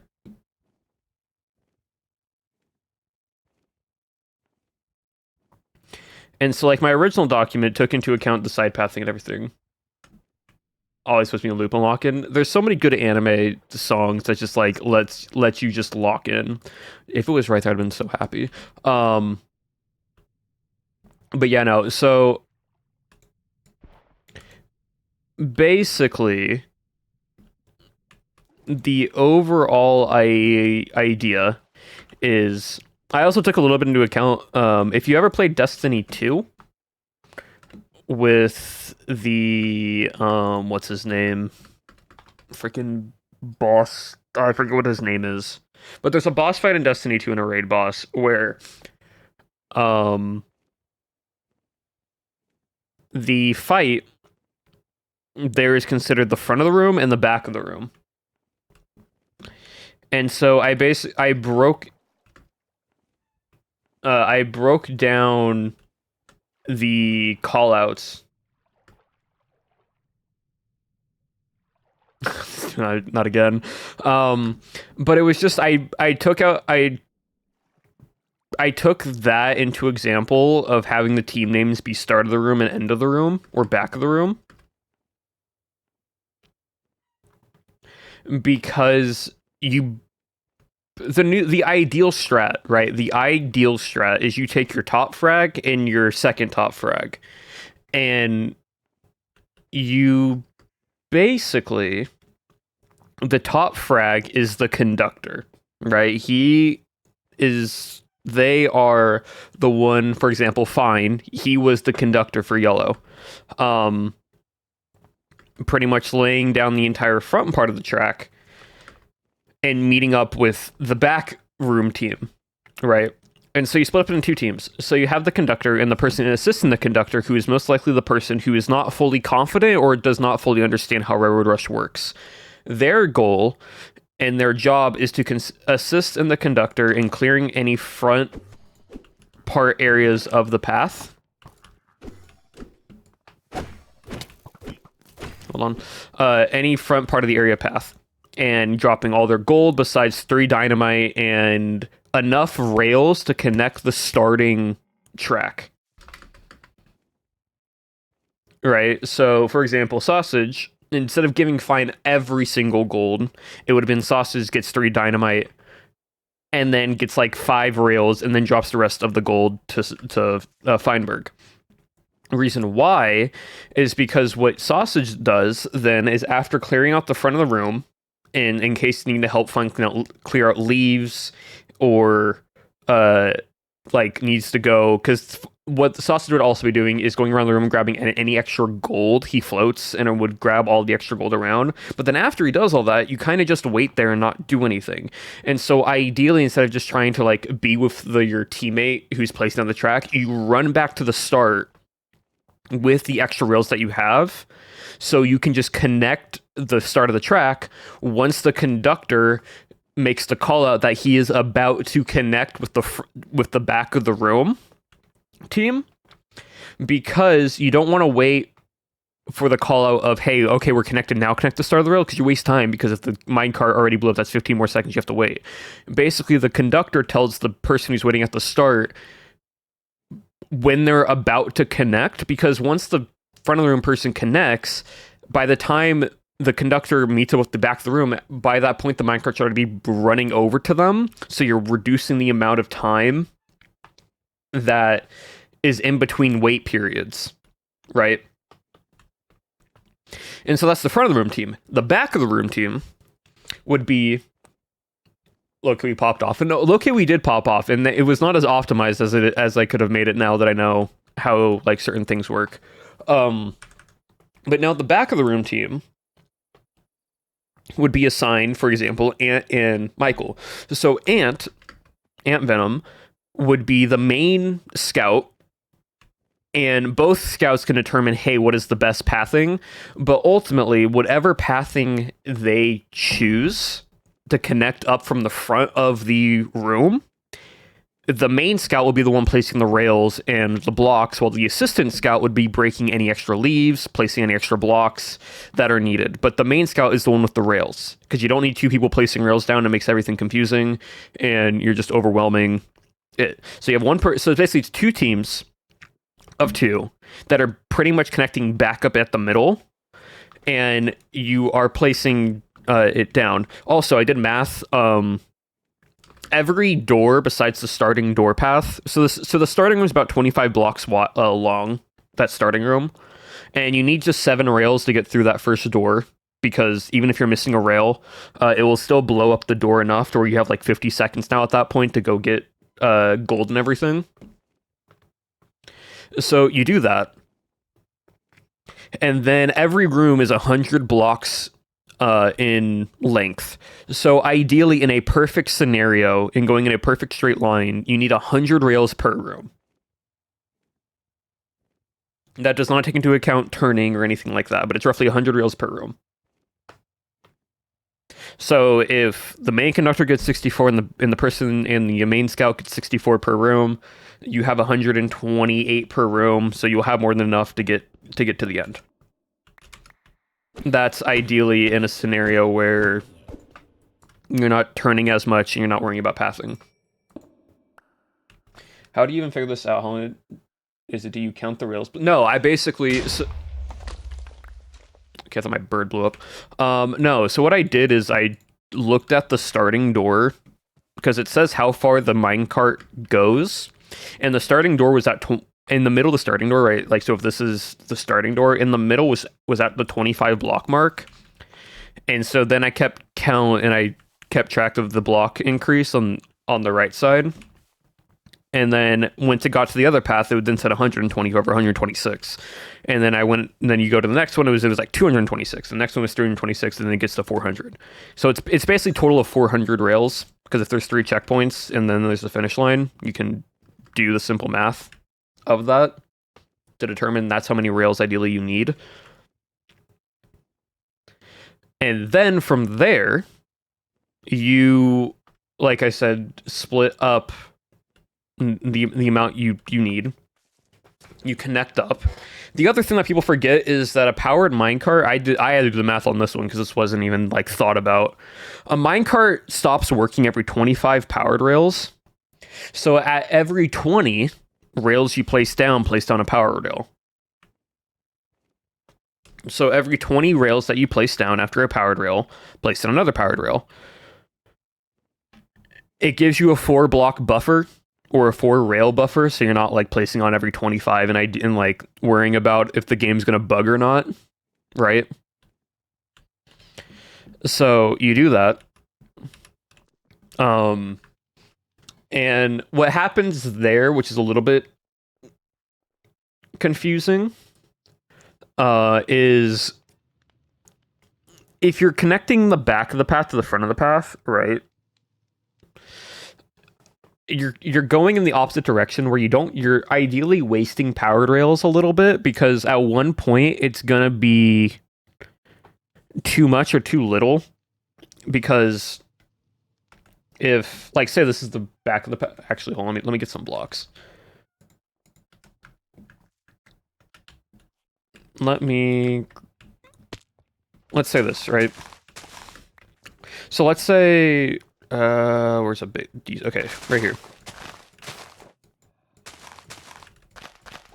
So if you say this is like the start of the path and this is the back of the path, right? If the back of the path places every 20 here, and then they place every 20 here, what's going to happen is you're going to get to this weird portion where you're going to be a little bit off on your counting. So you kind of have to double check to make sure that the powered rail isn't too far forward or too far back, because you're like in between 2 gaps, because you're connecting up to the middle. But that middle is the only issue. Players don't use dynamite on the big rocks during the gold rush to the hidden gold. Oh yeah, no. The 3 dynamite strat is you take the 3 dynamite, you see massive gold deposit, you fly a elytra hop down, place in every big area, because just of how much gold is in there.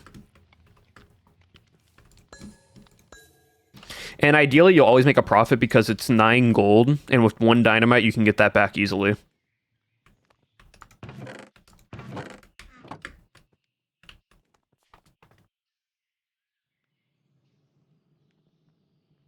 So they're not getting... Oh yeah, if you go for the very small rocks, it's... Ooh, the Watcher's sick.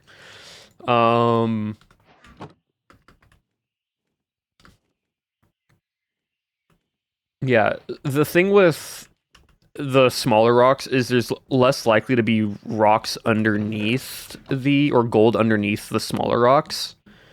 So you're kind of missing out on the extra resources. But if you need to still use it just because it saves time, like there's a thing in any video game where you have a resource, you have an item, and you hold on to it for too long because you want the quote unquote most optimal and perfect like gold deposit to like explode. But you only have a minute. So ideally, you just get it on any decent sized deposit that you cannot try to always go for the most optimized, because if you go for the most optimized and it gets taken from you, well, now you're wasting time trying to find another big deposit instead of just getting gold in the first place. So there is a little bit of a balance that does need to be made. But anyways, what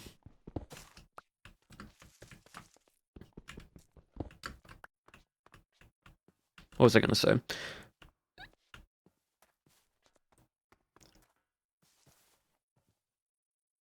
Oh yeah, no, I love Railroad Rush. Was one of my favorite games in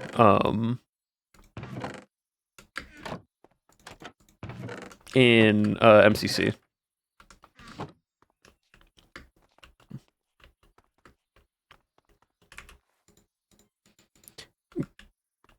So, but yeah, so that's kind of like the main idea, right? And you repeat that process over and over again.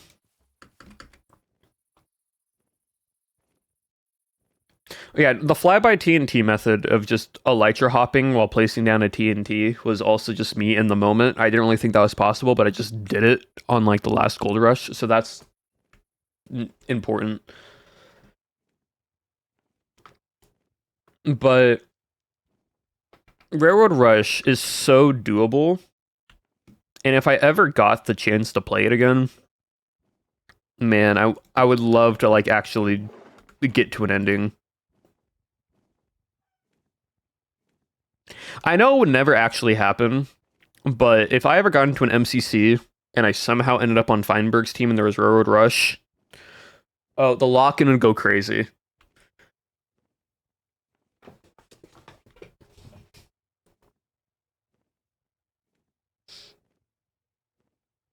The lock-in would go so crazy. Oh, it would be so unbalanced. It would be so crazy unbalanced. But like, oh, we could finish Railroad Rush so easily, so easily. We could finish Railroad Rush.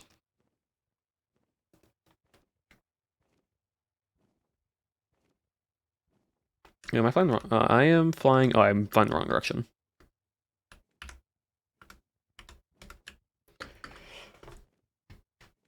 But yeah, like I also broke it down of the shop, and in the shop, I just say don't buy shears because shears aren't worth it for the amount of time that you get from it, because it's 5 gold for like very low durability, and by that point, it's just not worth it when you can just have someone already breaking. Because here's the thing, right? The only time shears are really needed is when the minecart, or you have very limited time and you need to get the minecart through. But because of how, if you do the strategy right, the scouts and also the assistant conductor clears out the leaves and places down the blocks fast enough, or like, especially it clears out the leaves so you don't need to worry about it at all.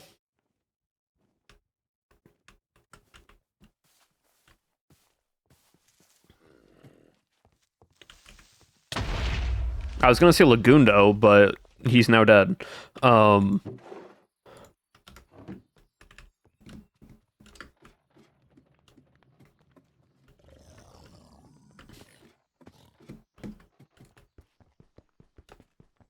Or after Lagundo. Yeah, what was I gonna say? So like I also added this. Another wax pick. Uh,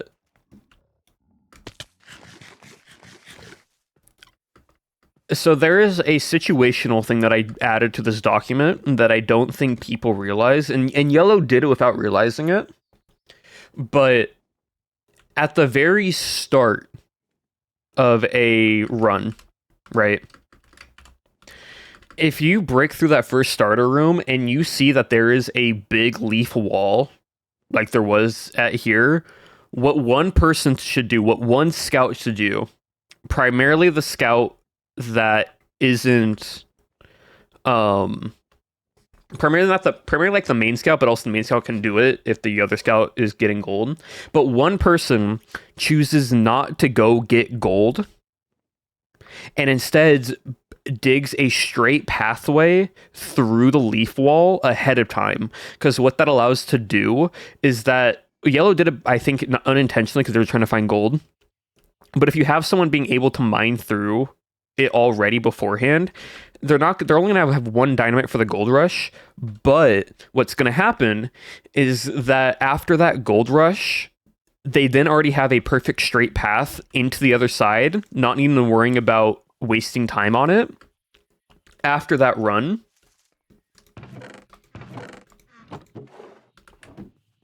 And so the scouts can then finish up whatever they need to do, and it also gives the conductor a perfect straight path for them to already place down the rails without worrying about the scout team still trying to break through the leaves or anything and wasting time on it.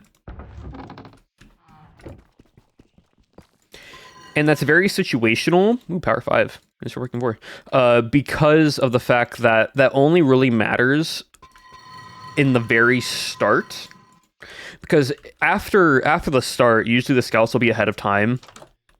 And at that point, the scouts and the assistant conductor can help look through the remaining... Like, go through the remaining parts by that point, and they should have it done. So, like, that's something that was new that I didn't think about. But when I watched it, I'm like, that... Overall, it's a time saver because of how much time you would save after the gold rush.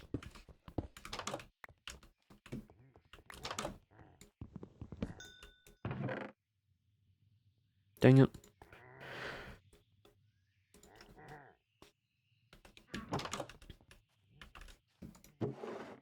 Nothing.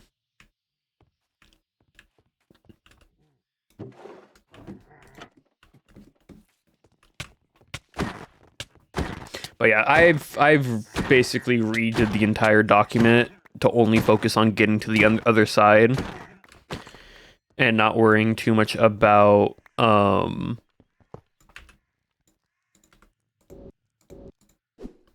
the side pass. If you have a very competent team and it was a very sweaty MCC, then you can implement the side pass into the strat by basically the assisted conductor would then get X amount of blocks, X amount of rails off the first gold rush. And those blocks and rails will always be theirs, and they will then make the path for the conductor to get to that side path. And then once the conductor is there, the conductor gets all the loot inside. The assisted conductor then picks up all the rails and blocks that they used for that path, and then they continue on while the two scouts keep setting up the other pathing for the other side of the room. That's basically what the assistant conductor would do, is do the side path. But if you're not worrying about side path, their main goal is just for their main goal would just be the overall just trying to help make sure that the starting path gets connected.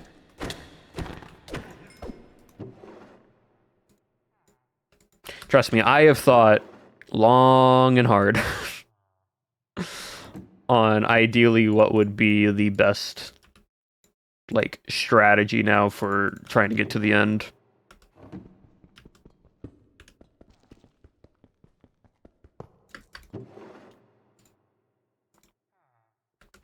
Like, it is so doable.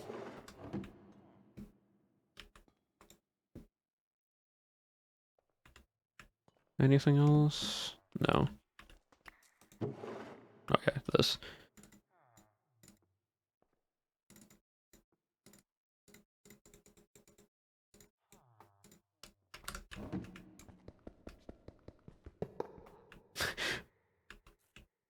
Tuck toss. The Drifts 3 coins little thing was so funny.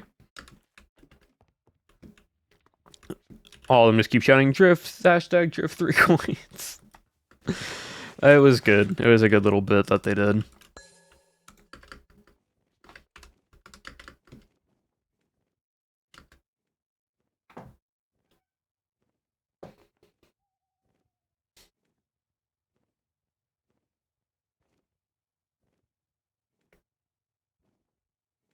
Honestly, every team I agree. I had one person from each team pulled up on my monitor, like in tabs, and I would just cycle through between teams.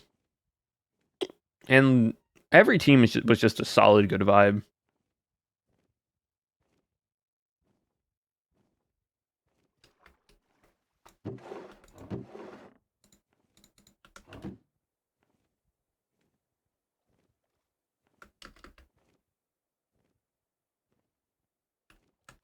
But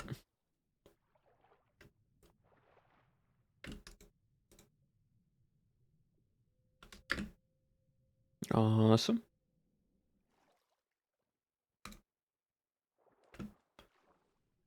I was kind of miserable, to be honest. The thing is, Pink Team, I knew going into it, Pink Team, with 5-Up, Roz, Tubbo, and Tommy, that team was not going to fully just win. That team was just chaotic fun. And when they did pop off and when the team did do good, it was a good thing. Like them winning SOT, incredible. Incredible.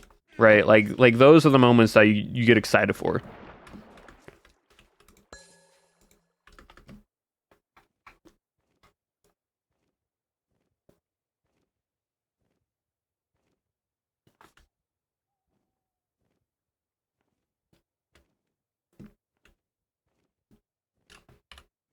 I'm going the wrong way.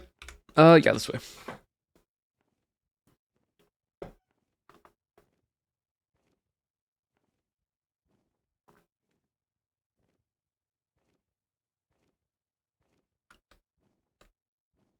Oh, skeleton. Why couldn't I have... Oh my god. I just want the vampire glove, please. I just need it. That's all I need, game. And imagine that it's just like it's removed from the entire. It's not disabled because it would say had some sick battle box moments. Mm-hmm. He did.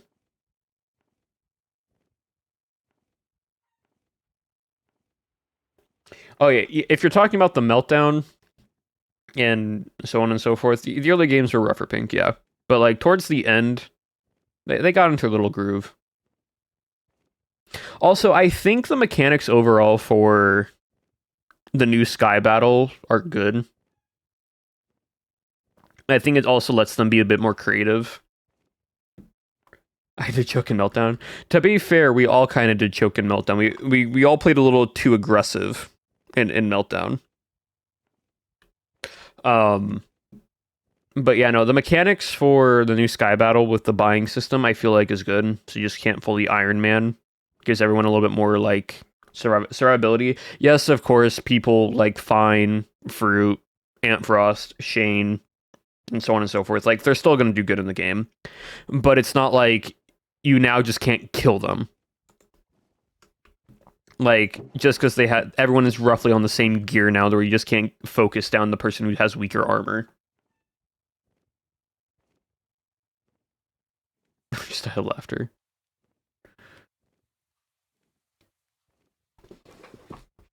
But yeah, like overall, it was good. But I was liking SOT.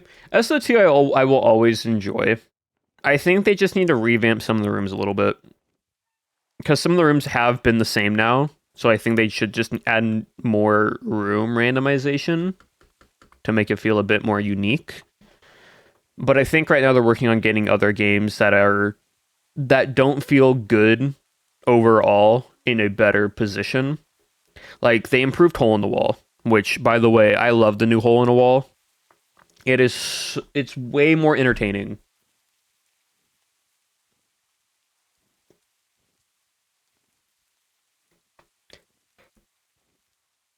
This new Hole in the Wall of being like entirely reaction based and not memorization,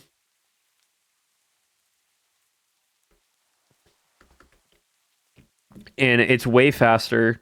A lot like anyone can die at any point now. It's not the same people making it to the end because it is reactionary time.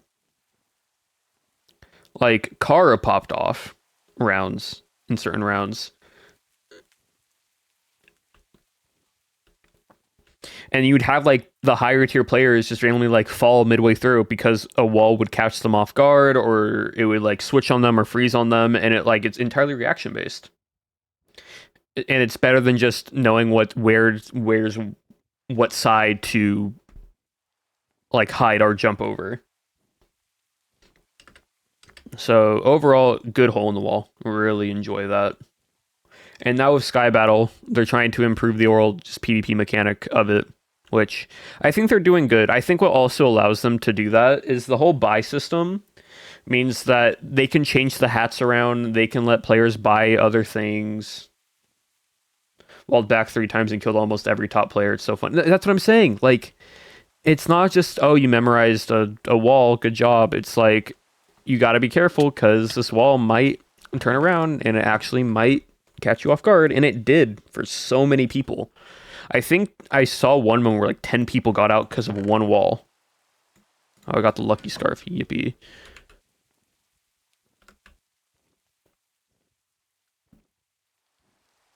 Capitalism W. Like, I think just overall, having the Sky Battle be in terms PvP still the same, but the armor and items be more like what's the word available for every player like level. It's just good because you're not only relying on like your top players. You can like everyone can now.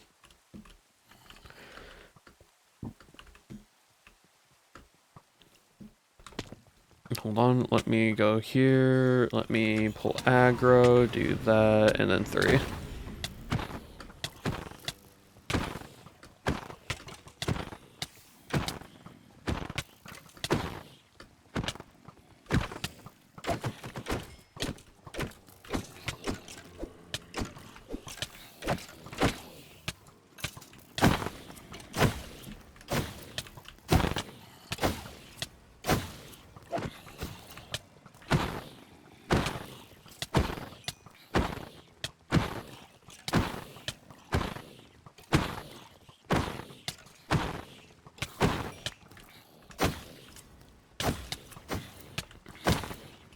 Let me just kill all these guys. Server lag's not helping because there's so many entities, but you know what? It's fine.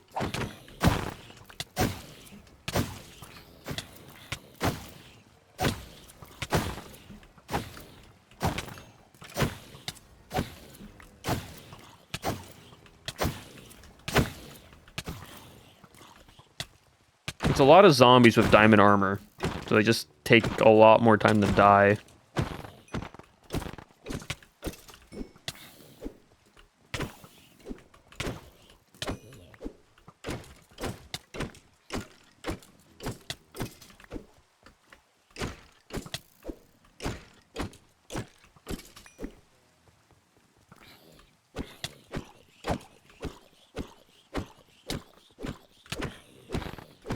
Zombies in raid. Yep.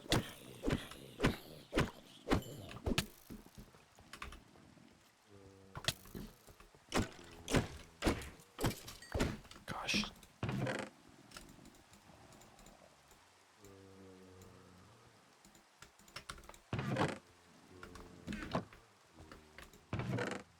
Oh, we got the bucket hat, which is actually nice.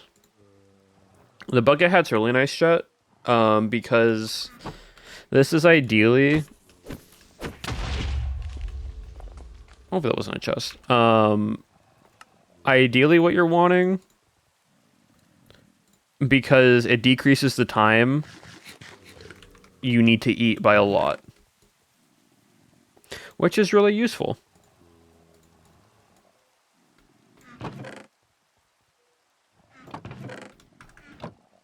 I got a few arrows in me, it's fine. Oh gosh, dang it. You know what, I'm just not gonna bother. I'm just gonna search through all the chests real quick and just go from there. That is a chicken jockey baby zombie. I can outrun all of them, so it's fine. I can just double check everything.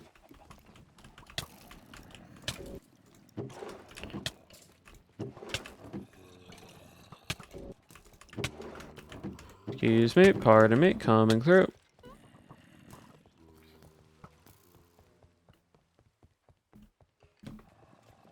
Awesome. I don't think I'm gonna find anything else. Music disc.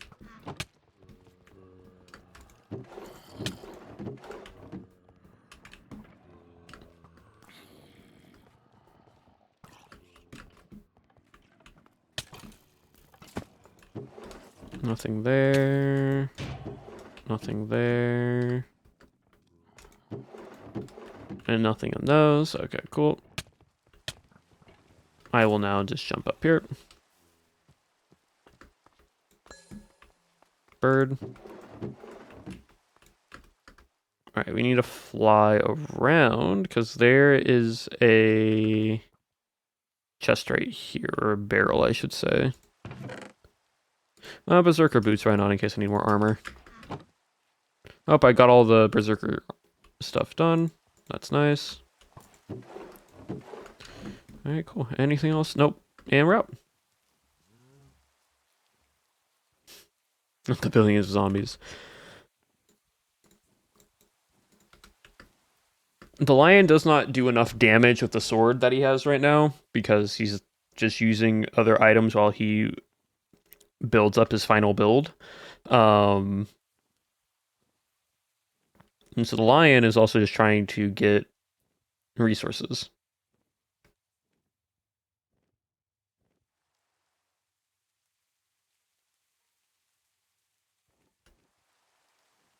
This is a cool swamp biome.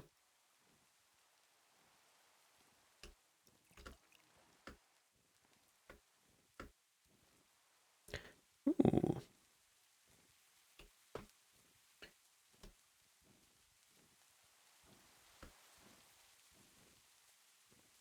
What's it called? If it's a Centurium, I believe is what it's called.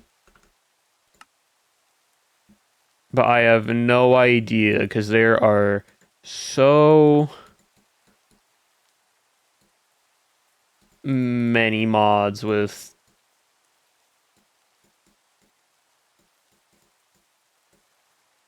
that I don't know which one it's under. Unfortunately.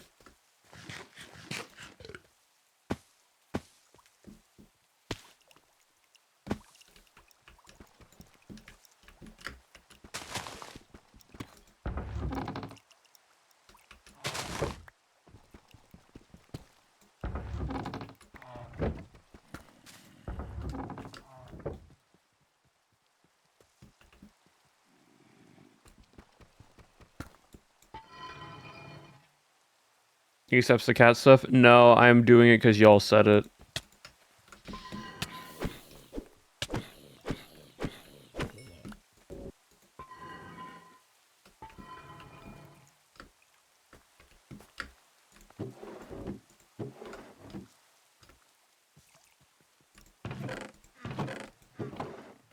Gosh, wait.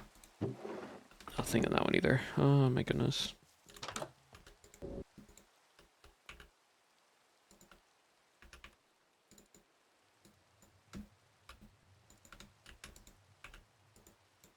Thank you. Nothing on that one. Like leather tunic, but that's not what I need. Please, game, can I have the one thing I'm looking for? Use this power. I mean, that's tier 3, so you get it.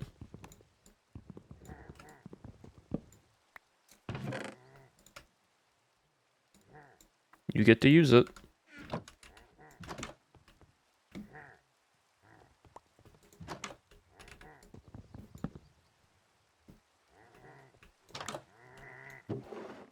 Ah, son. On that emote. Because I did it as a joke, not thinking anyone would actually ever pay a tier 3 for an emote. I was wrong.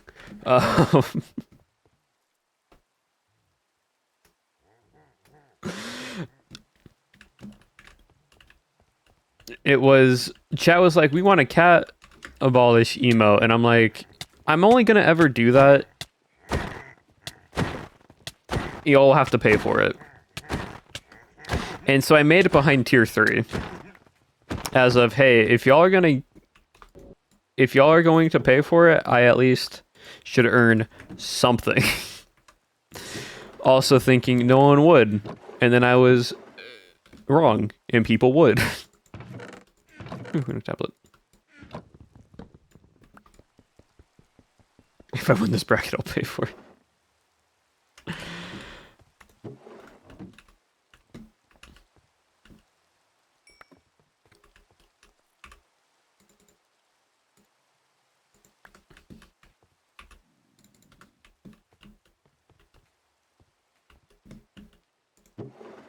Let's take on that one.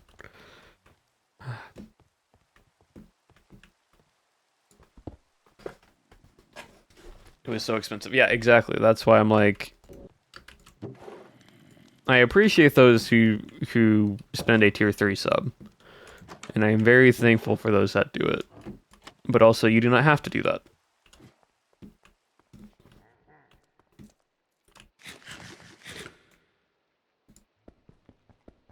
You should start getting worried.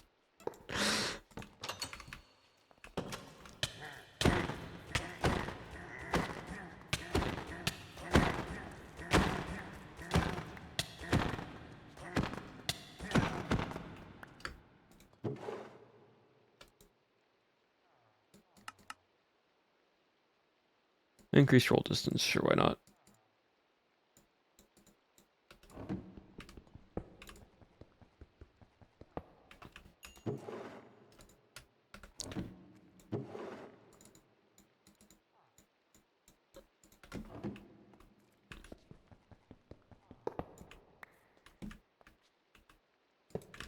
A lot of people do reserve it. Like, there are those who do have a tier 3, but also, like y'all say, then it's not as, like, quote-unquote whimsy or enjoyable if it's always used. So y'all save it for occasions. Which, honestly, respectable.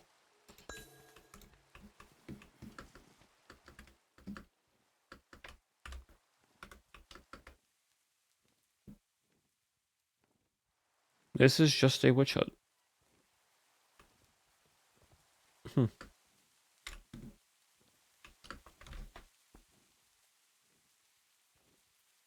I have no restraint in me.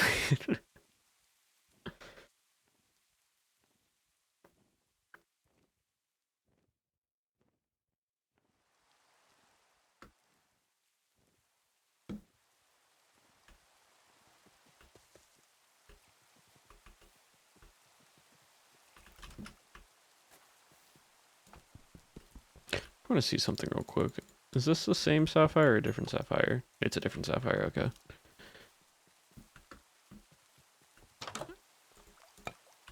Anything in there? Nope, just potatoes and carrots.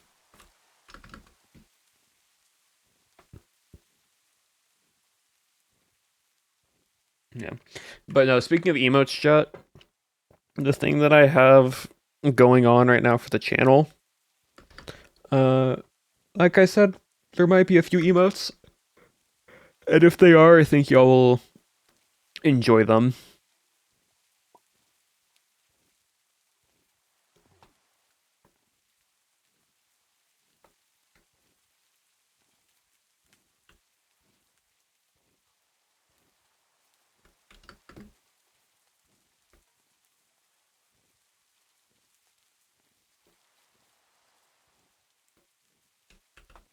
That's the acquire Lord Sword. Yep.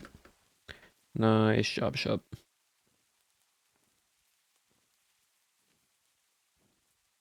It won't be many emotes. It'll be a few to start off with. But I think it's going to be cool.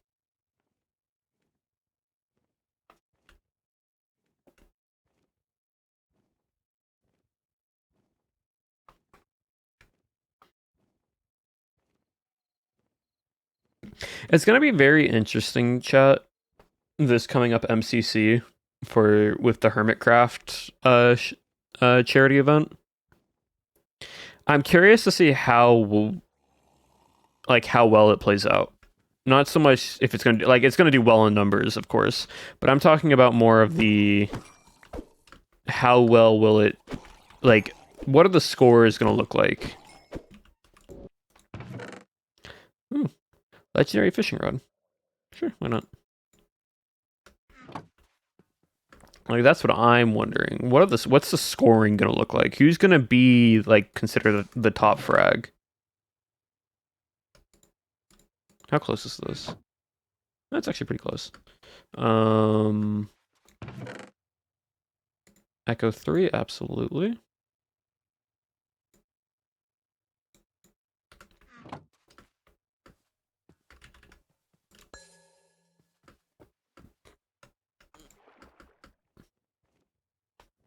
Yep. Oh, good thing bringing it with us. Cub probably. Well, I'm saying for each team, because we can determine if every Hermit's gonna play. You can determine what the permits that have already played MCC are gonna be the ones that are considered top frag. But for example, if Parkour Warrior happens, right?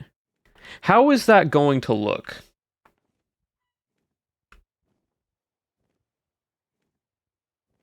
That's what I'm saying. How's that gonna look?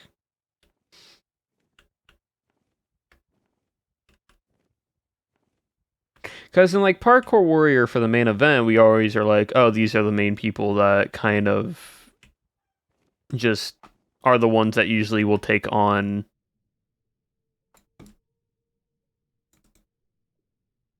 Oh, we got gender fluid dyes now. We found those.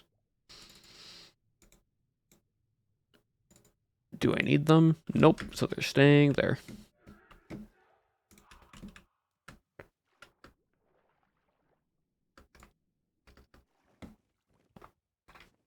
Gender fluid. They're all the thigh highs that you can find in chess. I've been finding them, and I've realized that they're all tied to LGBTQ community colors. So they're all colored in different parts of the LGBTQ spectrum. So the gender fluid colors. Watching this point? Yeah. It's under the mod called estrogen, which says a lot about the mod.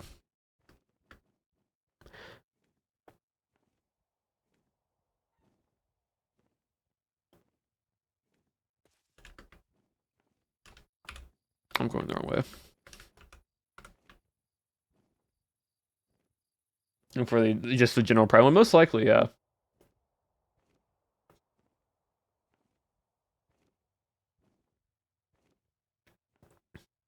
But that's what I'm wondering though, right? I don't think there's a single hermit that is I could be wrong, but a single hermit that is top tier in Parkour Warrior. They can do well in Parkour Warrior, but not they will always gold for they will go always for the hard ending.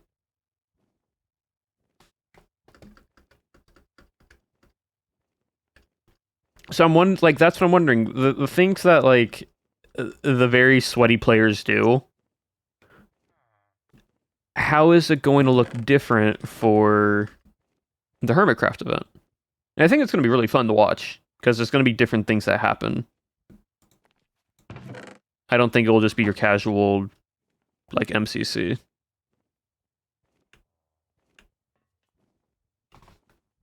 They just wouldn't include it unless it's already guaranteed. Well, but I just don't know. That's the thing. Like, the roster hasn't been announced yet.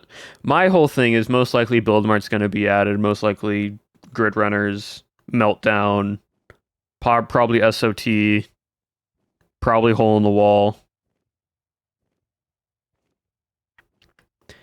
It's going to be a lot of the games, probably some Get to the Other Side.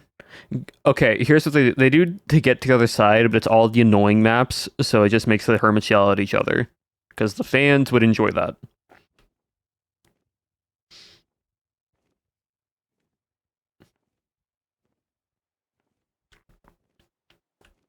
They just do all the annoying maps in parkour and to get to the other side. They'll probably have Ace Race for sure. And also Terra Swoop Force, yep. To add Candle or Lantern parkour. I don't think they ever would. Unless it's for a side path. Why have I hit the border? I am only 20,000 blocks out, game. Come on.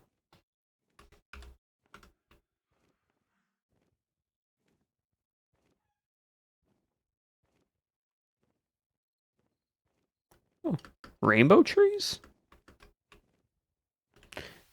Eucalyptic logs that glow in the dark at... Wait, are these RGB trees?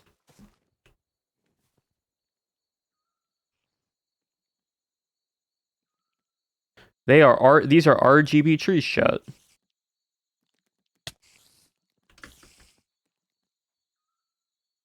They change color. It looks like. Huh. Okay, I'm making a point here real quick. RGB trees. Huh. Now do the planks change color? Maybe, I don't know.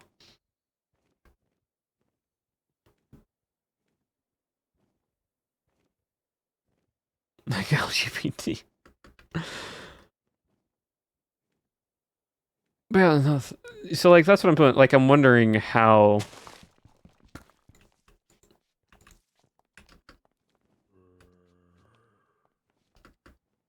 some of the stuff will go. Oh, it's like a cowboy western town. Wow. For once, can I just find the thing that I'm looking for instead of going multiple blocks out every single time and never being able to get that one item that I need, please?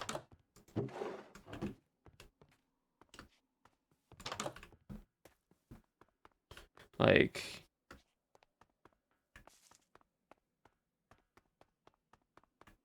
Did I hear a twang of... A twinge? No. You just heard me say cowboy and subconsciously thought I said it in a southern accent.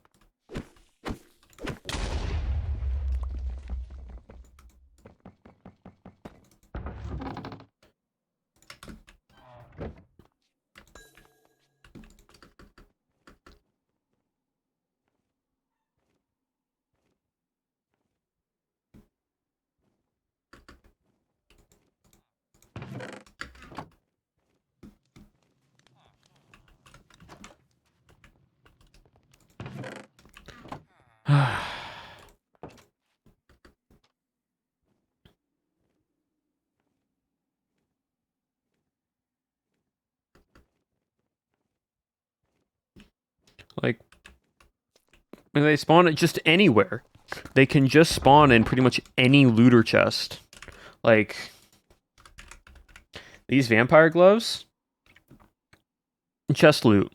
14 pages, armored chest, Bastion Hoglin stables, Desert Temple chest,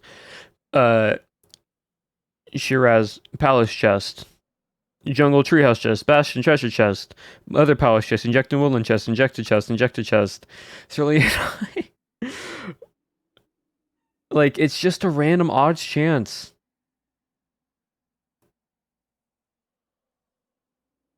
Like it's these right here. It's whatever. It's a 0.01% chance for these to spawn.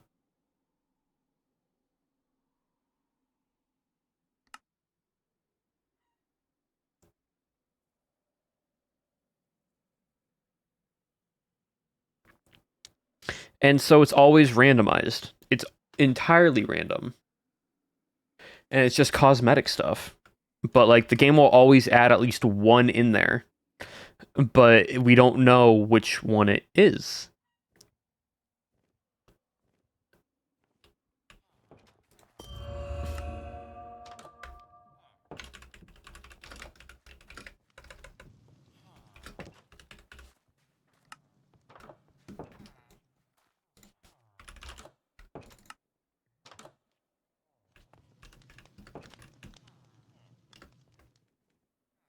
And so that's why I've just been trying to go through villages and armor and so on and so forth to be like, maybe it's here.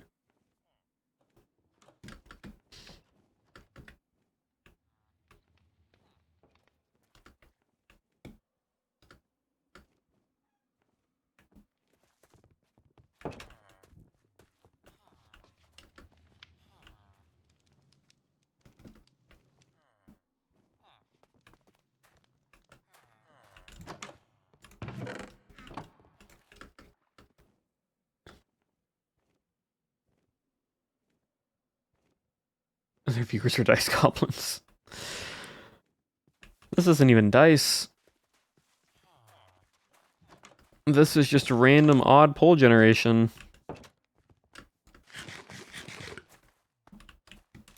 Like, I have found more of like the computer chips. What are you?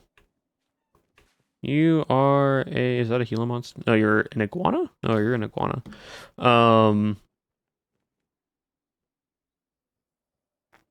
I have found more of the computer chips and the digging claws and the heater hands and a few of the other ones. More than just the gloves entirely. But it's all 0.01% odds for each of them. So like one will always spawn there, but it's entire randomized which one will.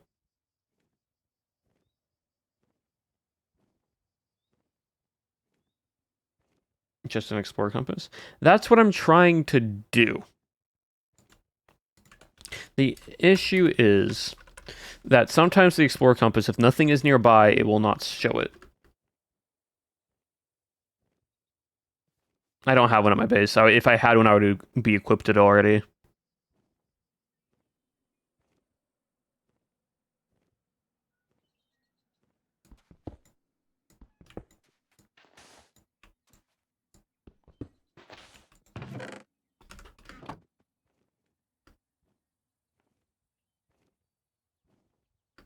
And so right now, it's just me flying over everything, trying to find it.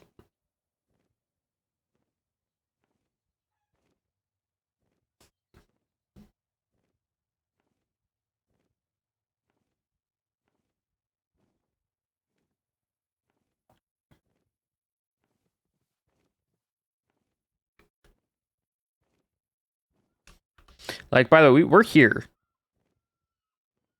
Our base is now here. This is how far we've flown out, chat.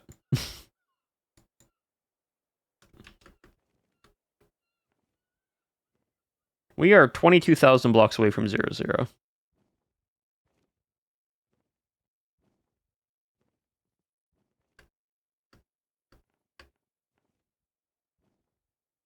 So I have just been trying to find it.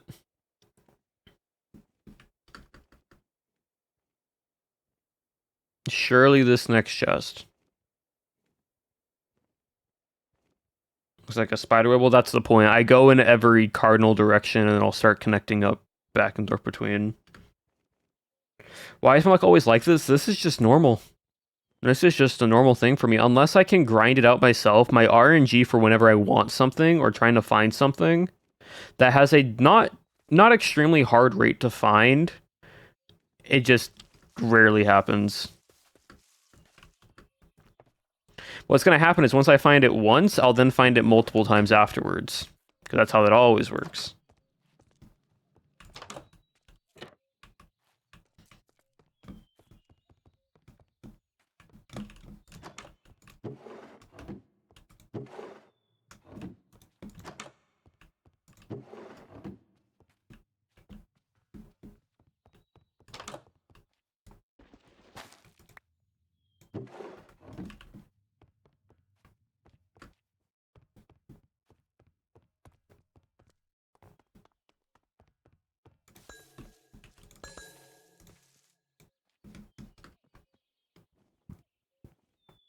Gotta love gotcha rules, yep. And ground out and getting 3 more start algas. Yep.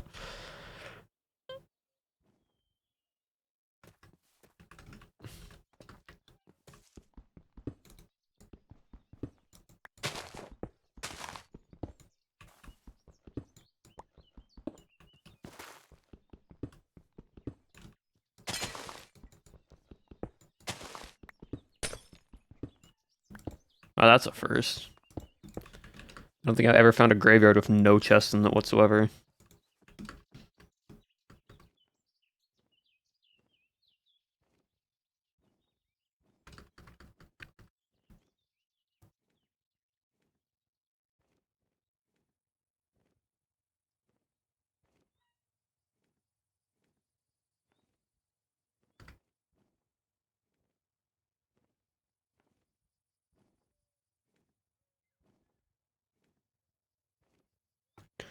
Hmm. Ruin portal.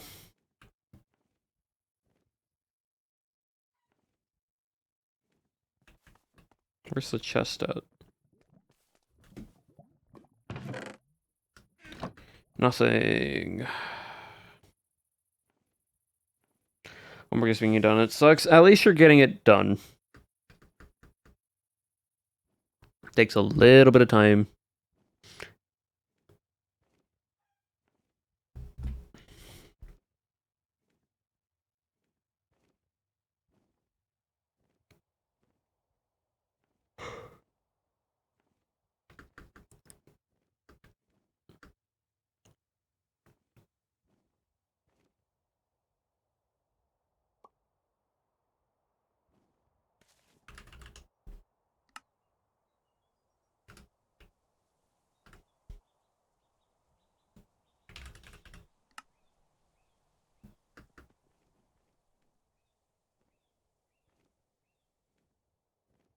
Every 3,000 blocks, I'll just keep trying to go for infested temples at the top. Even though I'm not clearing them all out, at least I know they are there. So if I ever want to go back and clear them out fully, I'll be good. I mean, 6 hours and it wasn't done. That's rough. Get ready for big temple.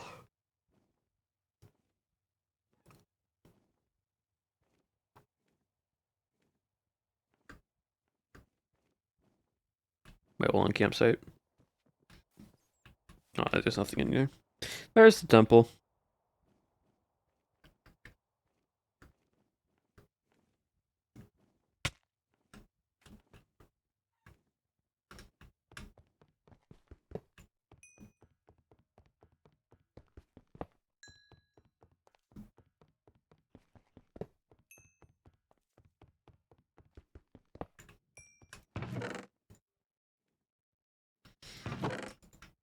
By the way, chat, heads up. There might be a stream tomorrow. I believe I have to double check. But there might be a clock tower stream tomorrow.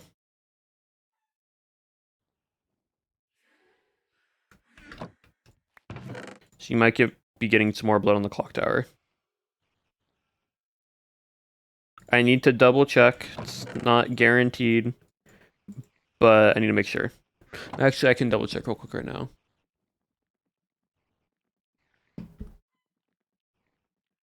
Okay, I just looked up tomorrow. Um,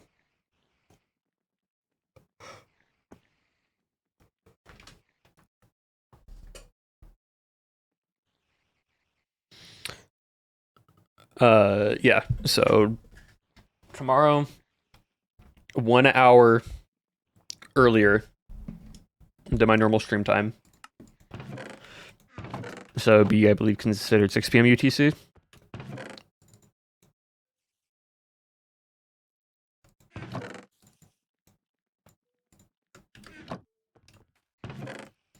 There will be blood on the clock tower tomorrow. Tomorrow, yes.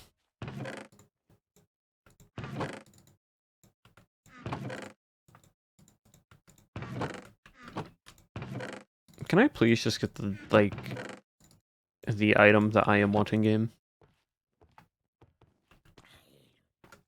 Okay, you just fell from the rafters.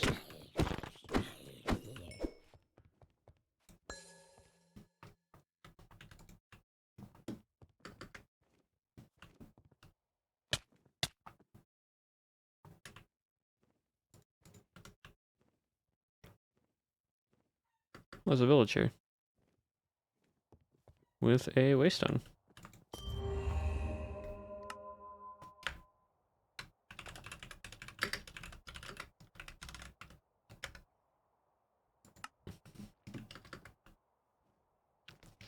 What's like really unfortunate with these waystones and just this mod pack specifically with waystones is that they aren't the good waystones. And what I mean by that is you can't do the boat strat with these waystones. You can't you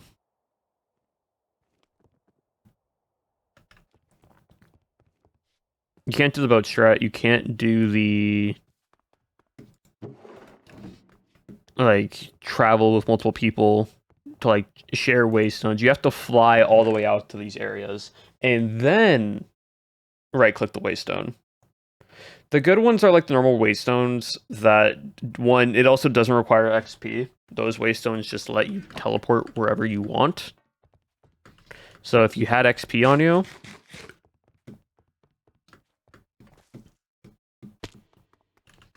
you could just TP somewhere, grab the stuff, and then be good. But unfortunately, not doing that for some reason. So like this one requires at least one level experience. This one requires that you can't share.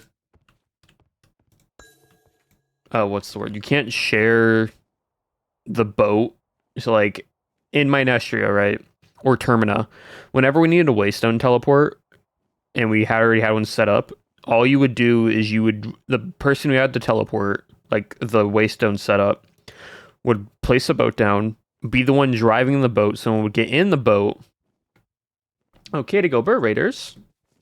Well, and Hassan, I'm guessing it's a double raid from you two, but welcome on in, raiders. That's a lot. Mods, if you need to slow down chat, you can do so. If you need to slow down chat, you can do so. My goodness.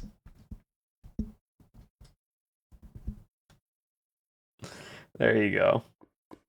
Make it a little bit easier so chat's not just getting flooded. But thank you for the follows. Thank you for the huzzahs and wells. Also, Astral Nick, thank you for the reset for 2 months now. I appreciate that. But welcome on in, everyone. Right now we are in Quack Craft, or the Quack Pack server made by Ducksworth. It's a big modded Minecraft server, and I am becoming unkillable. What's new?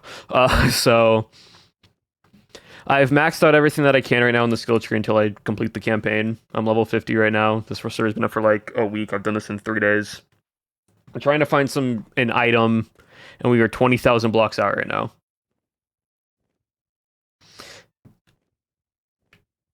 That was based on for you. Yeah, basically, yeah. Right now I have 410 health. I have not even made my armor yet. I'm just using random gear that I find through dungeons. Uh, and I'm at 410 health. I have permanent regeneration 2. Hold on. I got permanent regeneration 2. I have every time 30% chance to take damage. Any damage that I take gets converted to health over time for the next 4 seconds. So that's a 30% chance for that to happen.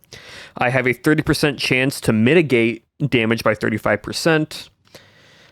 I have additional health on top of that. I do not take any fall damage whatsoever. I move faster. And constant regeneration too. So yeah, and this isn't even all the armor. Like, this armor is just random stuff. By the end of this, I should have over 700 health, almost nearing 1,000 HP, almost nearing 1,000 HP at like max build. I will have so much damage and armor mitigation to where like damage will barely do anything to me. And I'm having weapons and such that lets me take health from people. So I have this that I need to max out, but I have a Watcher Warglaive, which chance on hit to rip the life from a target below 25% HP and grant some of it to absorption, and chance on hit to siphon the health of nearby enemies, healing the wielder. So I have this as well. And then I need to get this artifact shield, which is towards end game, but this gives me another 25 hearts plus 5 armor toughness and other good benefits with it as well. So that, and then I need some sapphire armor, which is basically multiple grades of netherite combined, which gives me a health boost of like 20 hearts per, or like 10 hearts per armor, on top of damage deflection percentage. So I am becoming unkillable. Yeah. It's going to be great. It's going to be wonderful. But right now I'm trying to find a thing called a vampire glove, which is a artifact, little trinket that causes the wearer's melee attacks to absorb health. So basically when I hit someone, I regenerate health. And that's what I'm looking for right now. But that's what I've been up to. What have y'all been doing over on Bannerfall? How was your guys' stream? What were y'all doing?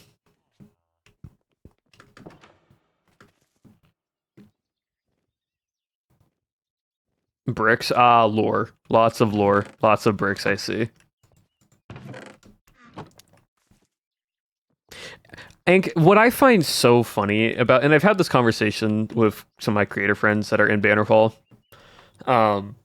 So, you know how Bannerfall was supposed to be not too quote-unquote angsty, but have like this where enemies but still gonna be a little bit silly and goofy here and there, right?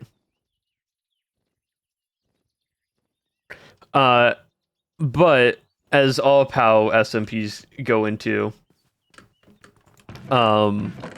you get to the point where what drives an audience towards storytelling and writing and everything is the sadder, like, quote-unquote angst, right?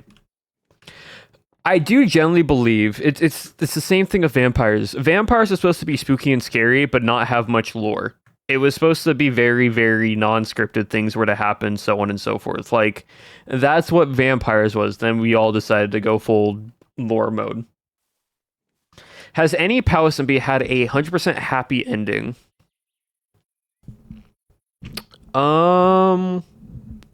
Technically Rats 2. Rats 2 had a relatively happy ending. And then Cowboys kinda did. It was like a bittersweet ending with Cowboys with the Narpy. Rats in Paris. Cowboys has like a more bittersweet ending. Outsiders, no. But Outsiders wasn't even POW's thing. But yeah, but I said this before, and I kind of knew this was going into it, is, well, not for Shep, but again, yeah. Rats 1 that got rejected. Rats 2, they didn't get ejected from the home. Rats 2, if you watch the ending of Rats 2, they saved the hotel, and then some of them chose to leave, some of them chose to stay and actually help the hotel grow. Like the whole ending cinematic of Cherry, which I believe is Cherry speaking, she's like, yeah, the rats hotel now has rats and other little like people that can stay there and live there. And so like they chose to leave, they could have stayed, but it was very much like a Ratatouille experience for Rats 2 ending. But what was I gonna say? The thing with Pow SMPs is Pow does a very good job wanting to incorporate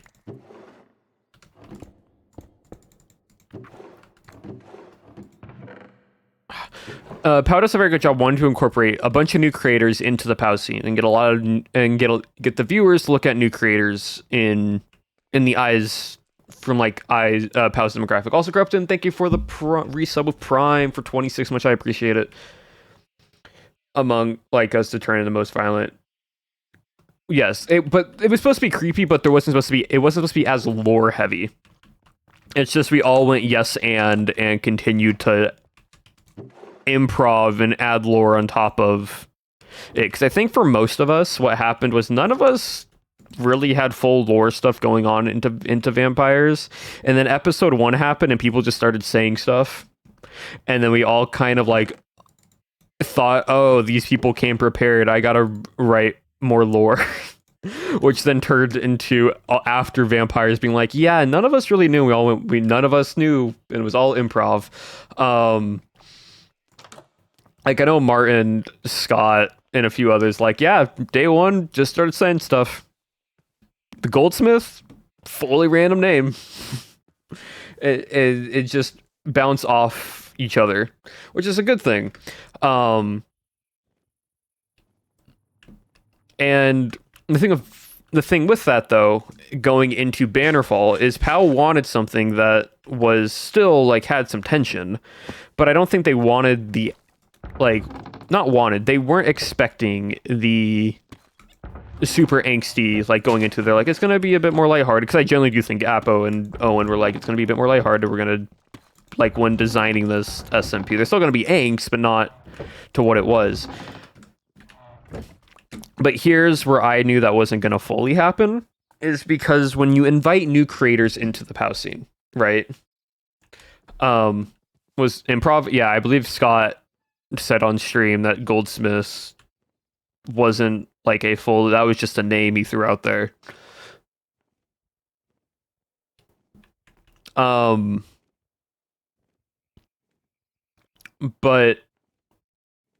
Lagundo told Nominal to throw bricks and make chat cry. Yeah, as Lagundo said, hurt chat because they like it. It's because that people get drawn to the emotion of characters and the angst and the sadness really easily. But the thing of Bannerfall, and I knew how it was going to become more angsty and more nerve-wracking, is you have a bunch of new creators in the POW scene, right? And I told this to May, I told this to Nam, I told this to everyone that was basically in the POW space for the first time, right? That was getting into a POW SMP. I basically said, you don't know if this is going to be your first and or last SMP you ever do with POW. If you want to do more SMPs of POW and you really enjoy it, you got to make it the best that you can, and like put your foot out, like put your hand out there and leave your mark on the space, right? And so for every new creator that is in the POW scene, they went along with this idea that I want to make this the best story that I can for my character, because we don't know. I did this for vampires. I did this for cowboys. I'm like, I'm gonna try to tell the best story that I can from my character's perspective, and do the most, right? Do what you absolutely can. Play on the server, like, because you don't know if that will be your ever time on, like, your first or last thing to say. And so, what happens with a lot of creators is that they will make the best story they can, which does lead to angst because it draws the audience more towards it. And so because of that, we see Bannerfall getting to a point where it is now all angst and drama. They didn't have to do it that way. It's just angst and drama pulls an audience really well. A May or Nom before Bannerfall, and then had me actually crying in full tears. I gotta get them. No, exactly. Like Katie, May, Nom, and Shan, and everyone else, Cam, like everyone else that is new to the POW scene that a lot of people didn't really know about or didn't know who they were, took the effort to make characters really good and make lore and story extremely well that gets people attached to those characters. He's now one of my main streamers, exactly. And they've all been killing it, and so well.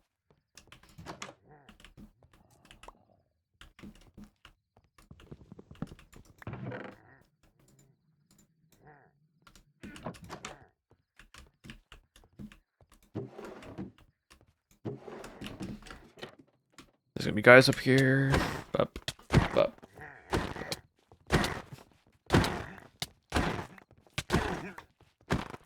I mean, learned about you. Yeah, from POW, exactly. Like, and that's why POW wants to expand on other creators, is because they enjoy having regulars. Like, you need regular creators that are in the POW scene, right? That's why you always will usually see like Scott, Beck, Eloise, Owen, Apo, and others routinely be in certain POW SMPs. And that's because it's like, hey, we know these people. That's great. You start seeing Martin in there more often. You start seeing a few other creators here and there, right? But POW also wants to expand their audience and give creators the opportunity to have a quote unquote a POW moment to where more eyes can get on these creators. Because a lot of SMPs will just have the same people over and over again. POW wants to expand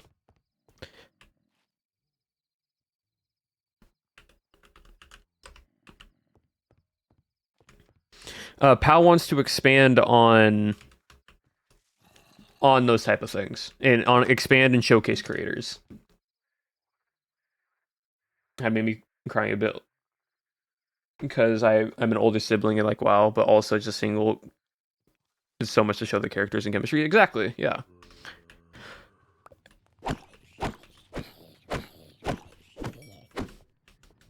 But like that's the one great thing about like POW in the SMP space and what they do is that they want to expand on their audiences and invite new creators and people that want to be in SMPs and people that do a lot in SMP type of work because they know that not every creator is going to be in another future POW SMP. Not every creator is going to be in multiple POW SMPs, but they still want to give them the opportunity if they're able to, which is a very commendable thing that they do. Can find more people that they can enjoy. Exactly.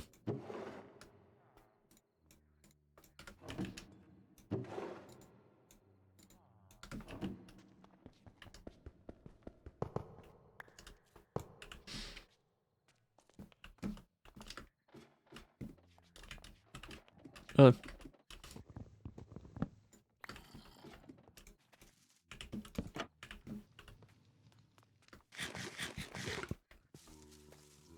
oh, more zombies. That's fine. I'm just gonna go here. I'm gonna do my bird, and I'm gonna fly away.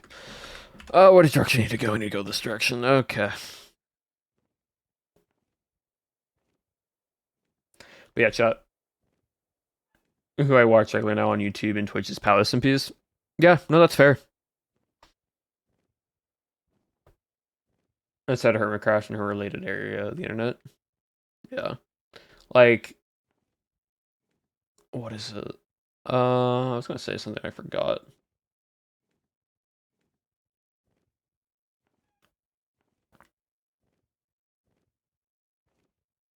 If it comes back to me, I will say it, chat. May acting is scary in a good way. Oh no, May's a great actor, like actress. Like, she puts a lot of emotion into her characters and such. And because she has her webcam, she will cry on camera. Which one, not a lot of people can do for one. But then two, oh, there's nothing under here. And then two, it makes it feel even more believable as a viewer to watch it. To like watching that as like, oh, this feels more like way heavier in the reaction.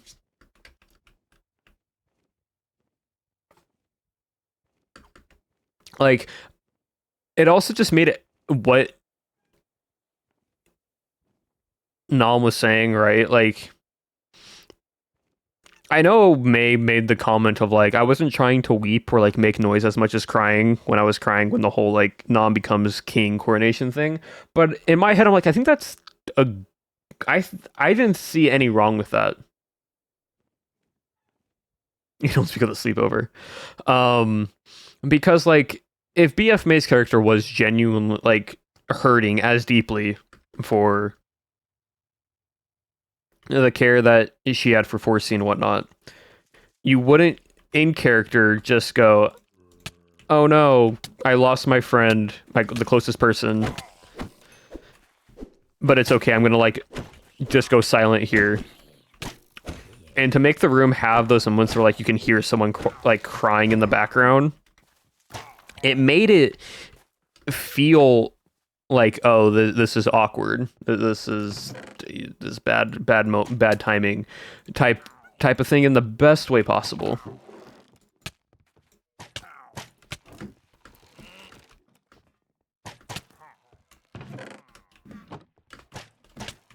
Huh. Look, game, I'm happy that you're giving me these other trinkets and eyes and whatnot, but I would love if you can just give me the glove. When she cried, I was dying. Yeah, no, exactly. That's why I'm like, creators do very good at what they do. And when it comes to telling a story, if they want to put the best effort, they will. And the cast for Bannerfall is genuinely top tier. It is such a good balance of interactiveness and with the creators that it feels all organic. The problem is it's prominence too with other packs in it.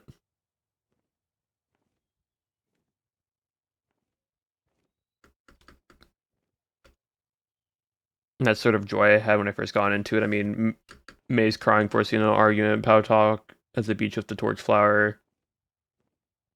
Remember, this is Minecraft. This is impressive. Exactly. But yeah, no, this is prominence too. But it's prominence too with like other mods mixed in with it.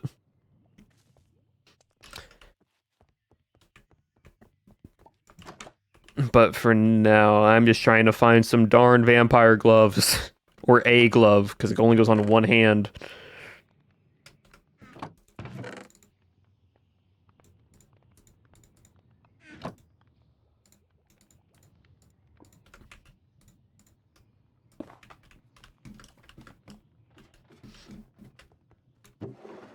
Like, it should not be this hard. Spear. Like, why can't these just be the glove? Like, it's right there. Vampiric glove. I just need a vampiric glove game, please. It's all I ask.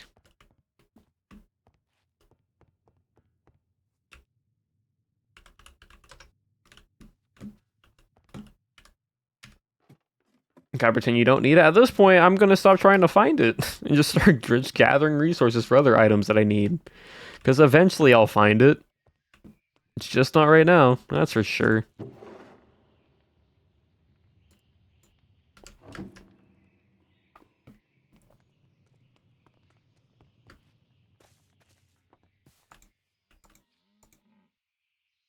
To get the gun when Gracie and Nom started talking, we were not having a good time. It's funny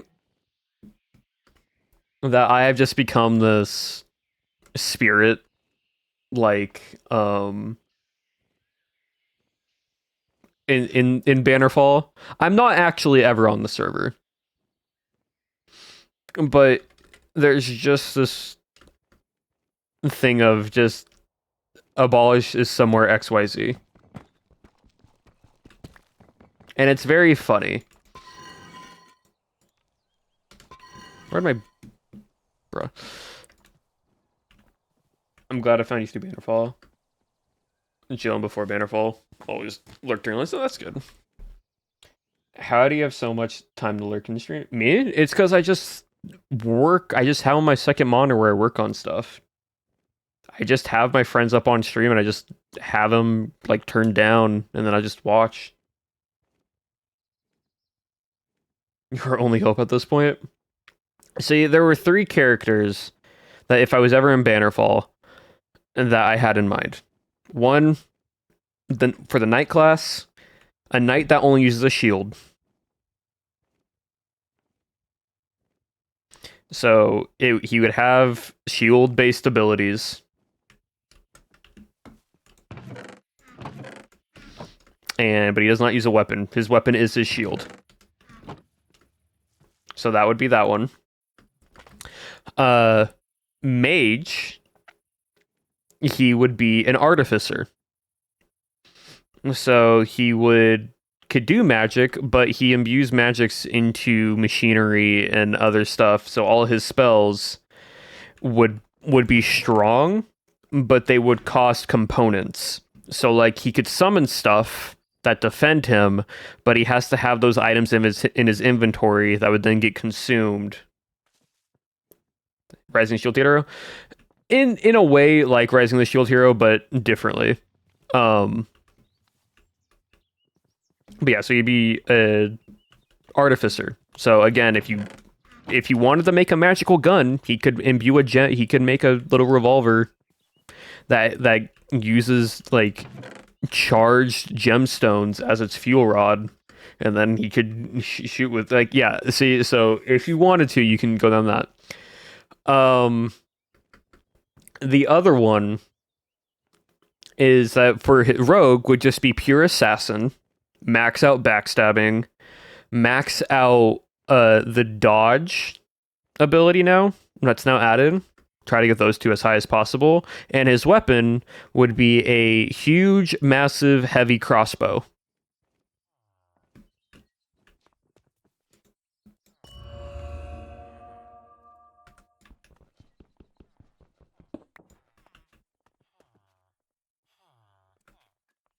So he would be just a pure assassin, because there is no assassins actually in Bannerfall. Everyone else has their own, like, they're rogues, but they don't a full assassin. And he would... Why do I have constant slow? What's giving me constant slowness? That's my question.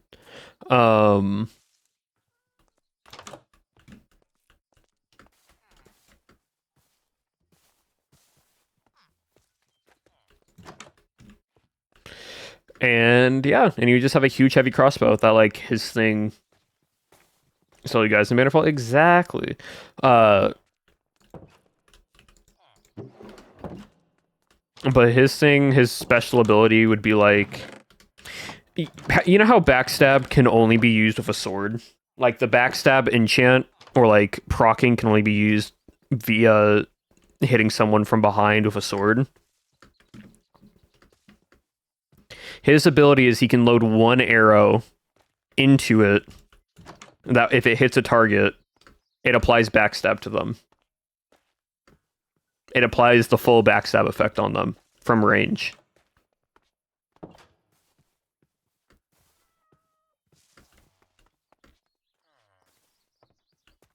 That would be his thing.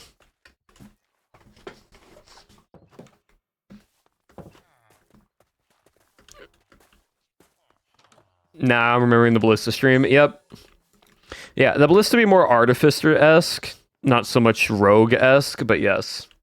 His thing would be he could use his backstab from range. He can load 1 arrow. In that next arrow that he fires, if it hits a target, it applies backstab. The backstab that he has. So shield, gun magic, or gun. Yeah, basically. The artificer wouldn't just be magic gun. I'm just saying if that was like if you want to carry the bit over of like give abolish a gun, quote unquote, um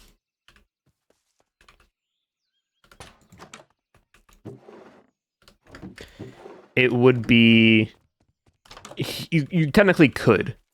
His whole thing with the artificer would be building redstone, like doing a bunch of redstone compartments and builds and such, and like tinkering and whatnot to make these contraptions, imbue them with magic. And all his magic would be able to be like summon iron golems that can attack enemies, but it requires the iron blocks and like the pumpkin and such to be in the inventory, then take those out from the inventory to be used.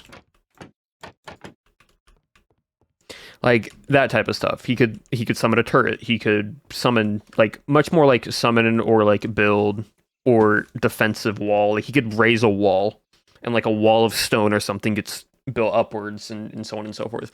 And very much like at the artificer stuff from D&D 5e in those spell lists and go from there. What are you doing so far out? I'm trying to find some vampiric gloves. So I am just constantly going from one area to the other.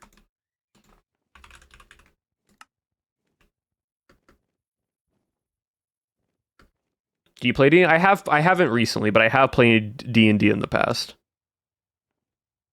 What is this?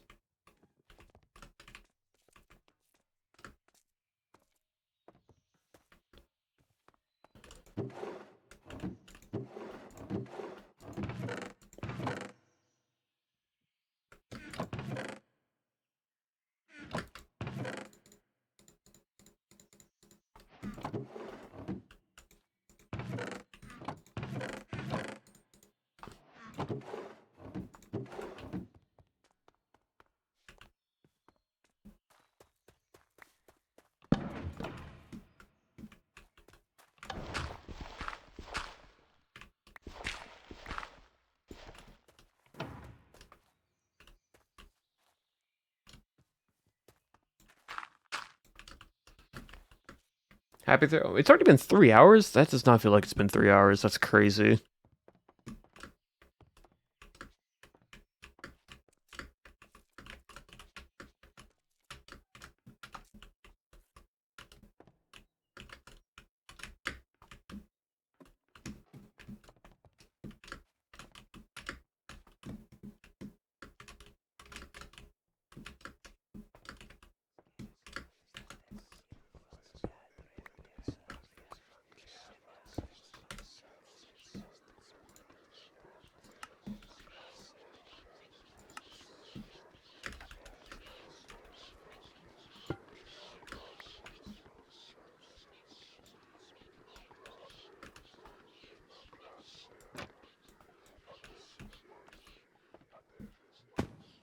Okay, anyways.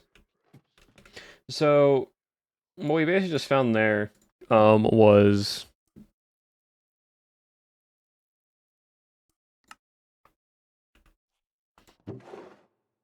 one of the ominous fragments that can be used for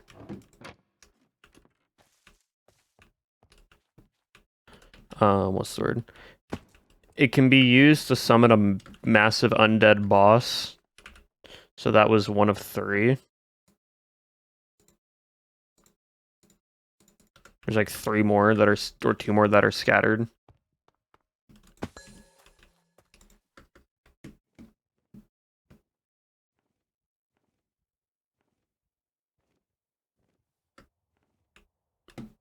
Right now, though, I need to find...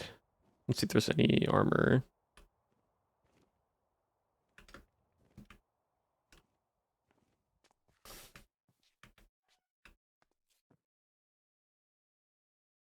It's very 2010's time lapse. So basically the music that I've been playing right now, hold on, is future bass. But more precisely, it is under the music that was very similar to Rocket League. But now it's just kind of just turned into future bass more than anything else. So right now, like if I played the first song that it was,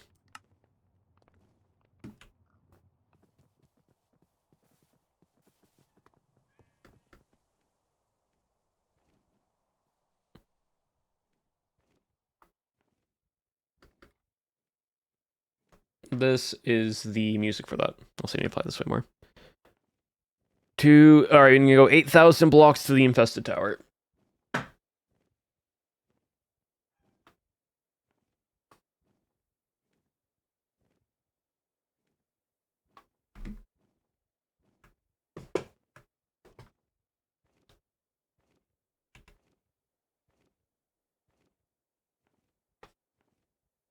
Yeah, so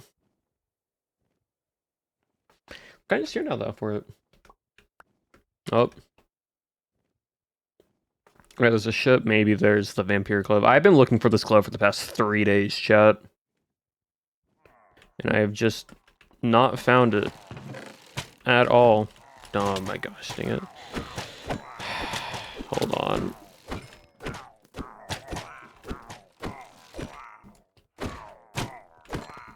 Let me just kill all these guys real quick. It really doesn't. Like...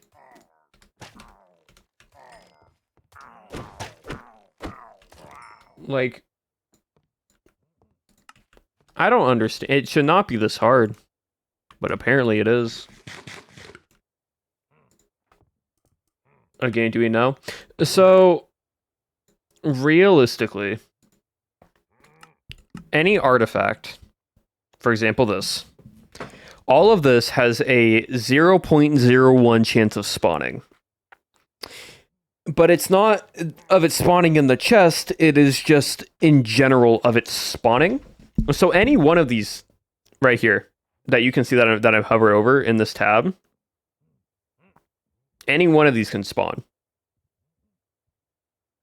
The darn issue is I keep getting the same ones over and over again, so I can't find it.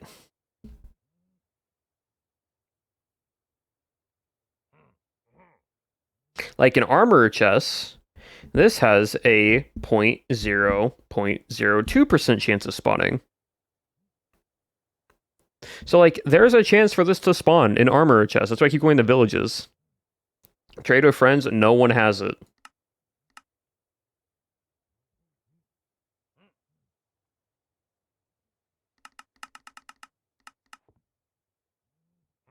Injected villager armor loot chest.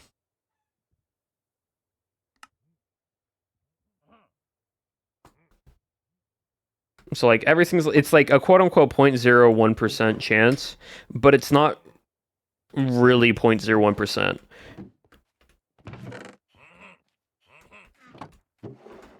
It can spawn, and then it's just a randomized of which one spawns.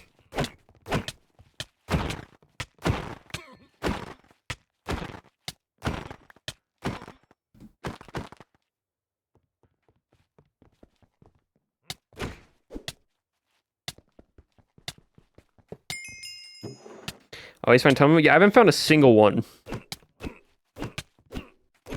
And I have flown from here. Hold on. I'll get back out into the night sky.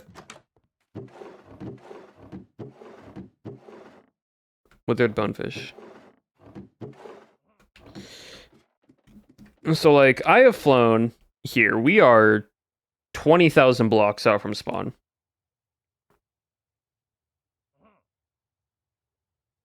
I have flown in all of these different directions, grabbing loot from different structures. Have not found a single vampiric glove.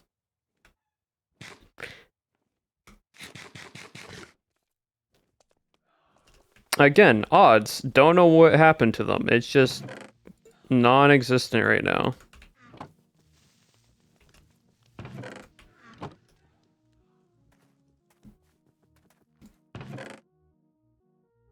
Which is like, it makes no sense.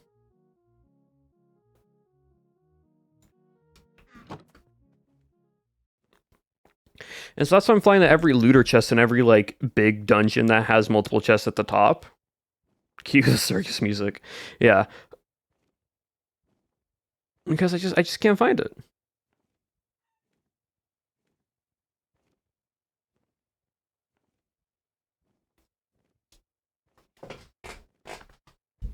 But hopefully we might be able to find it. I don't know. We might.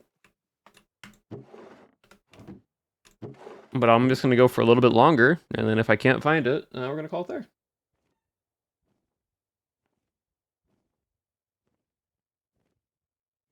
The table for mimics is smaller and has the mimics. Mimic spawn. I haven't found a mimic yet. I'm on a Phoenix. Yeah, abandoned my shafts, I think I remember correctly. Well, we will see. They always drop an artifact. I haven't found a single mimic, so I don't know where mimics are. If you tell me where mimics are, where they spawn, I will go hunt them down.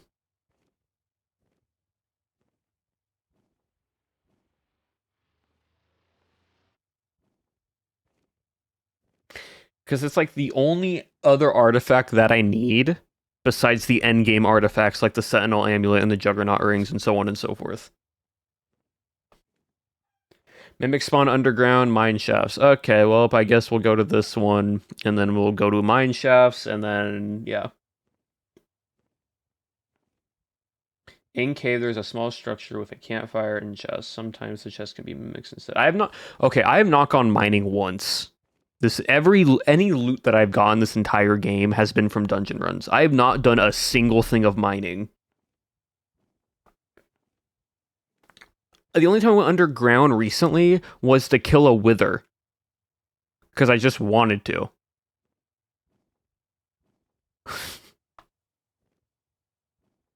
That's why every random mimics then? Yeah, because I thought it would just be any random chest. Okay, well, I'm gonna go to this infested temple, and then I'm gonna set the thing for mine shaft, and then we're just going to go from there. Hold on, what is this? Is that a mine shaft? Small mine shaft.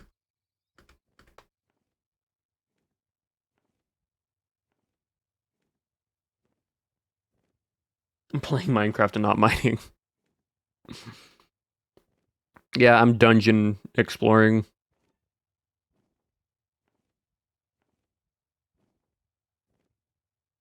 I guess my first time ever actually, like, no, that's a big one. It goes down. All right, well, we'll just go back to that one then afterwards. Where was that at? Like here. All right, we'll just go in a straight line back. Oh, we found another an RGB tree forest. Eucalyptus trees.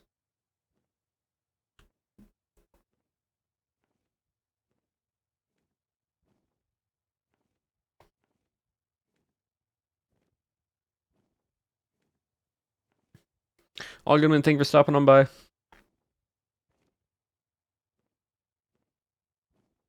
right, let me check this temple real quick.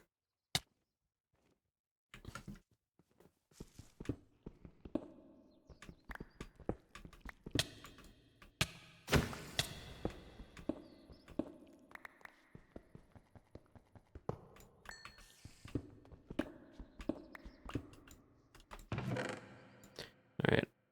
Oh, server lag. That's fine.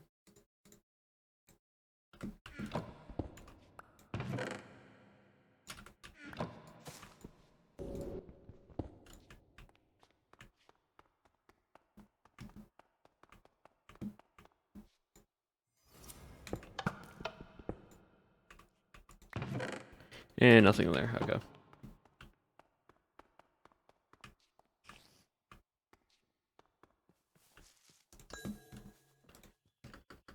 All right, go to this infested. Sky Village.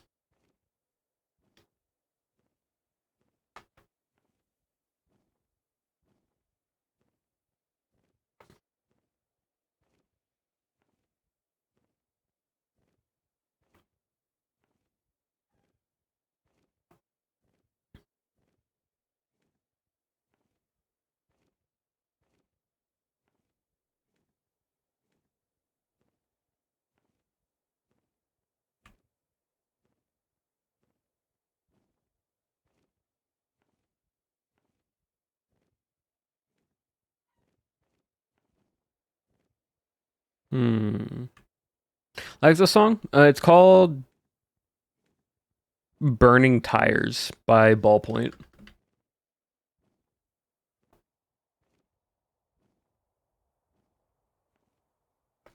It's ending now, but yeah.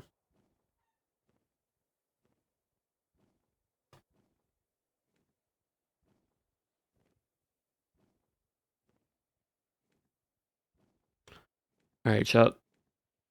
We are just a little over 2,500 blocks away from this temple. We're gonna grab it, turn around, go back to that mine shaft, and then see if maybe there. If not, we'll call it there. I'll fly back off stream, back to my base, and I guess I gotta start going underneath and go into the mines and start trying to find mimic chests and just start killing them over and over again.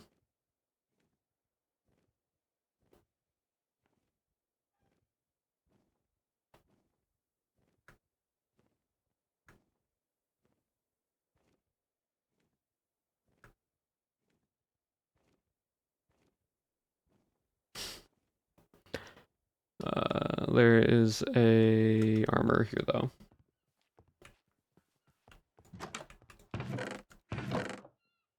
Nope.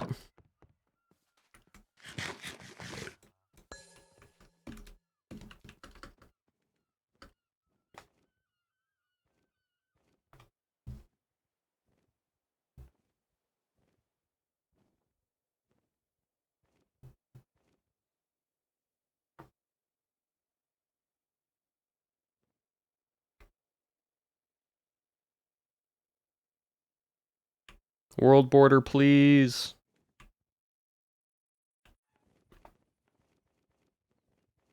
It's such a good way to get around.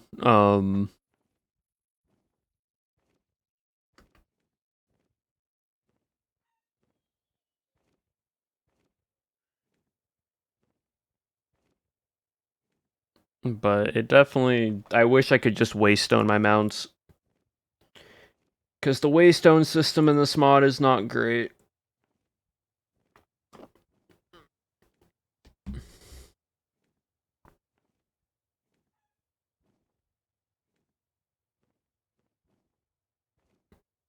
If I could waste on my mounts, even better. But it's like, if I ever want to fly with my mount back, I have to literally fly all the way back. Which, not fun.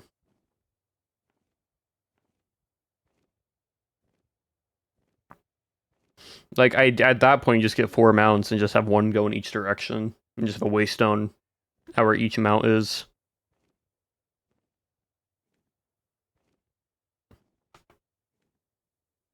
Sound it doesn't render. If the mob is not in a spawn chunk that is rendered, the summoning staff does not work. Or at least it didn't work for me.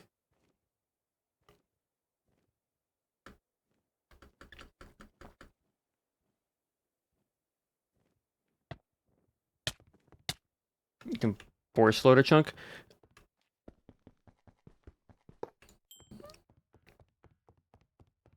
How would you force load a chunk? Is there literally just an item for that?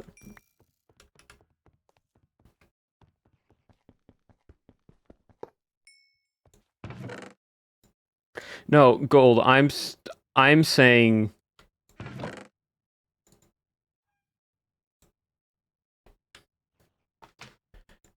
No, I'm saying if I teleport back to my base, brother. If I teleport back to my base right now, and I try to summon my bird from where my base is, or from if I teleport back right now and the bird's here, the chunk here will not be loaded.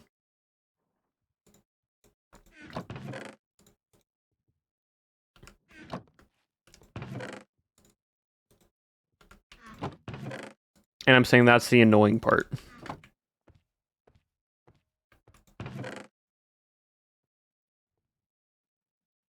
And unclaim it when you depart. Could do that. Forgot about claims existing, because the only times I've ever used claims are in faction. It's never in a Minecraft SMP.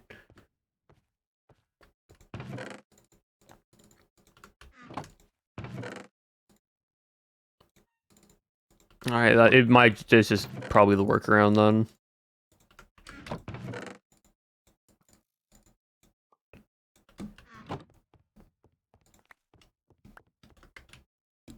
In this mod pack?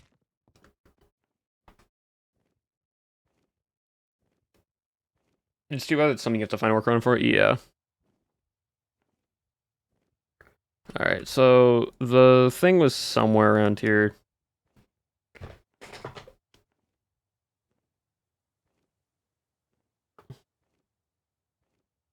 Open pack claims claim, open pack claims force load. I see.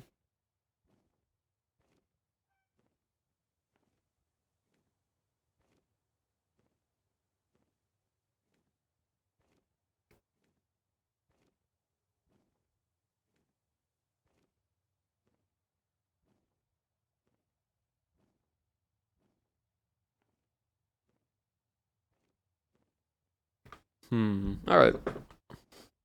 I'm gonna fly back here, go into a little mine shaft that's down below, and then call it there. We'll search through that, call it there. I'll do the claim thing, summon back my bird, unclaim whatever. And maybe this might be where we find the vampiric glove. Probably not, but hopefully I'm wrong. Because I've been trying to find this stupid glove for like 3 days now.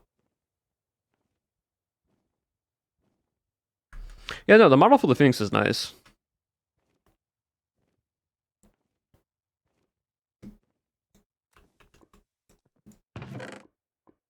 Nothing.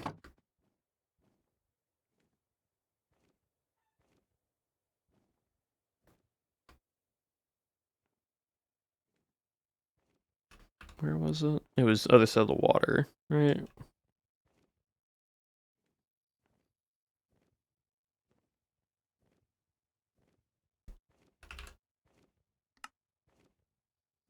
Okay, that's the wrong mine shaft. Alright.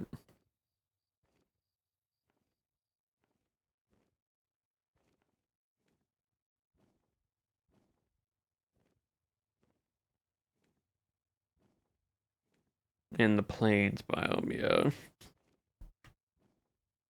I think I fly over this water. It's on the other side.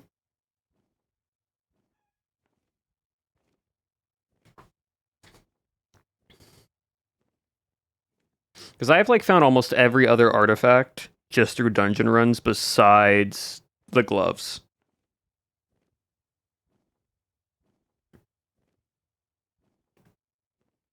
Because that's the last artifact that I need before I can get the other artifacts that I need would be endgame loot, which are 2 Juggernaut bands and a 1 Sentinel necklace.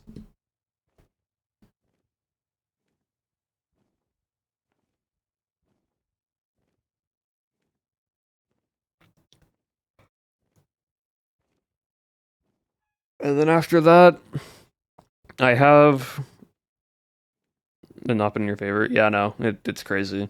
Where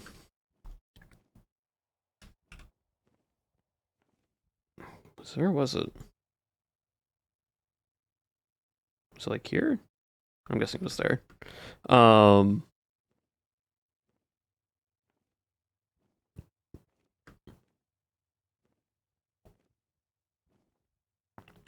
yeah, the odds of it kind of crazy. The I can't do anything else until we go into the end because everything else that I need is in the end dimension, which I have 12 eyes. I literally just need to make the last eye, which I can do that. But besides that, I have all 12 eyes. I have 11 out of the 12. The exotic eye, I just need to craft.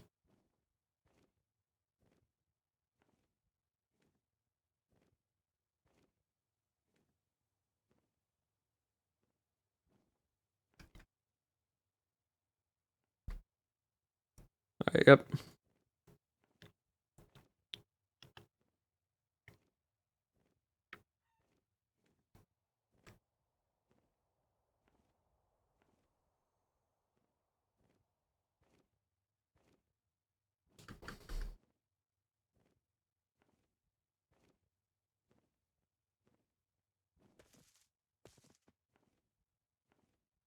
It's called Dimes a Dozen, which don't actually understand. Unsure. It was somewhere around here, wasn't it?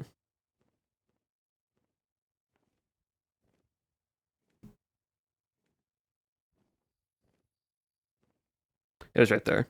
I remember the grass looking more dead. So it's somewhere here. Right there. Alright. So you're saying that this mine shaft goes lower down.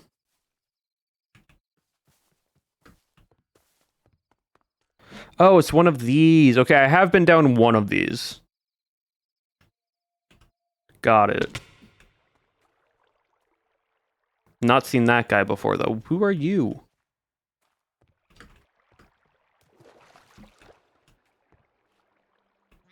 A rascal? Oh, the rascal is supposed to be the guy from the... Oh, well. Huh. Something's invisible. Oh, they just killed the rascal. What's up here?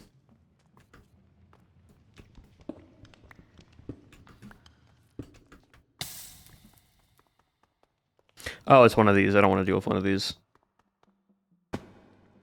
No, thank you. I'm good. Let me... So we can actually see in here.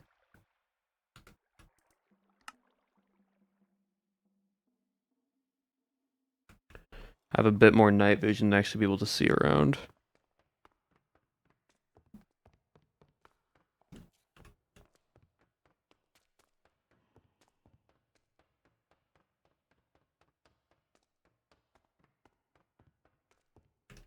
Alright, cool.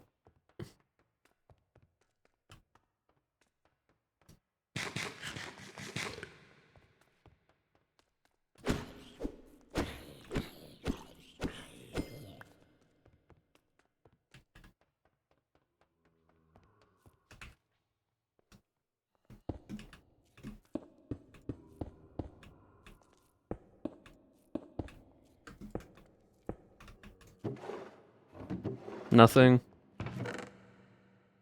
Oh, yes, a mythic iron pickaxe. Thank you, game.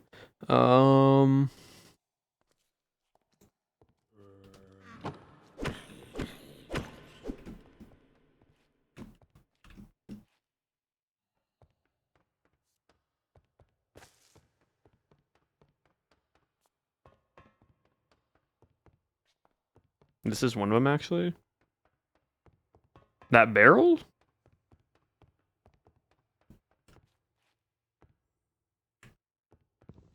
Oh, like this little area.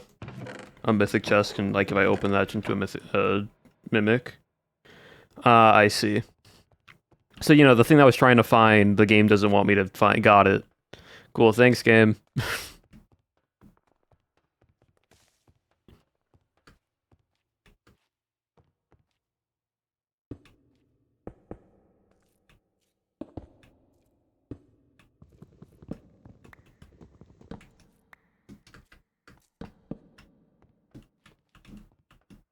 So basically looking for areas of beds. Good to know.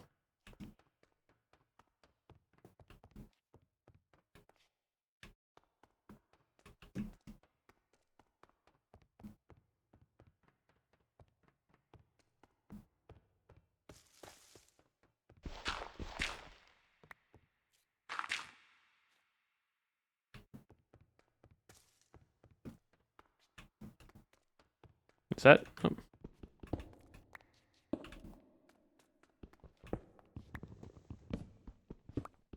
Nope. Good to know.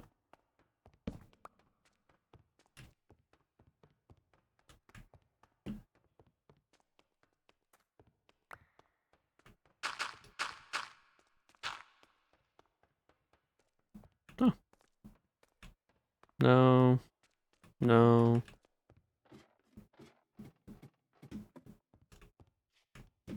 Nothing.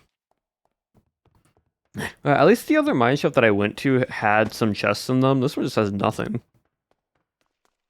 This one has 0 minecart chests. Crazy.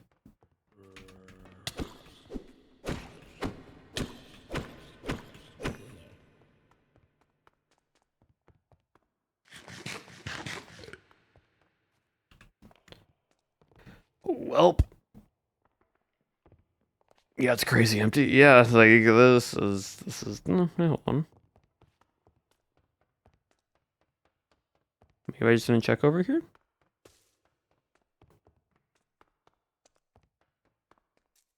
Nope. Okay.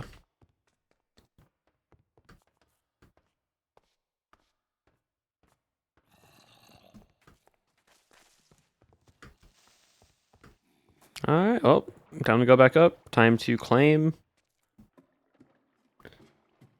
And looking for mimic camps works better. You know what? Fair. I'll do that back at my base because I don't think I've actually looked anywhere underground at my base, and I'll just go from there.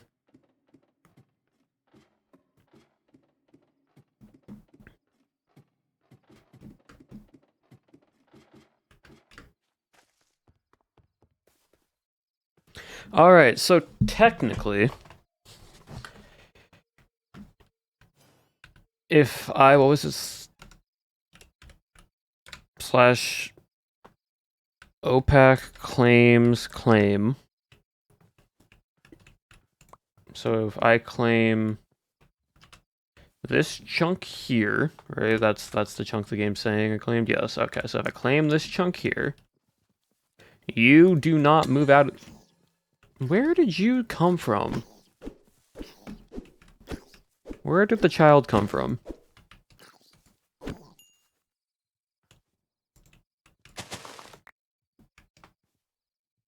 There in the first chest under. If it is, I'm gonna lose my mind. So no, can you just stop moving for like one moment? Oh, there's a random cave. Got it. Okay, cool. So if I then set this one to what direction are we going in? West.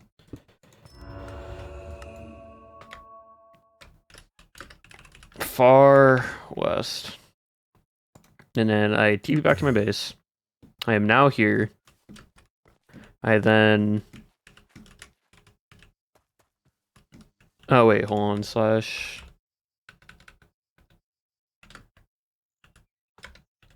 Force load. I have to go back there. Hold on.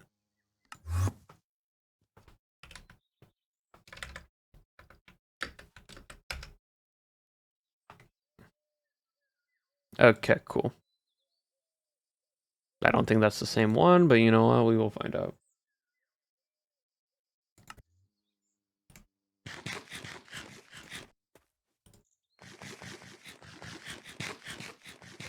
Alright, cool. Oh, wonderful. That's actually huge.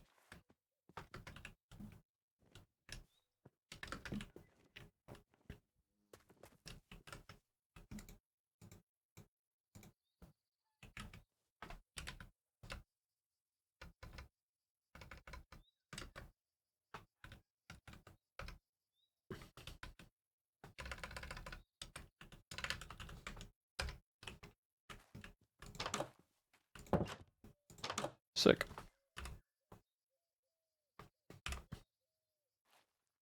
That's fine. I don't really mind cross dimensions. It's more of just not worrying about going in and out of needing to fly all the way. Because look, if I need to fly from here,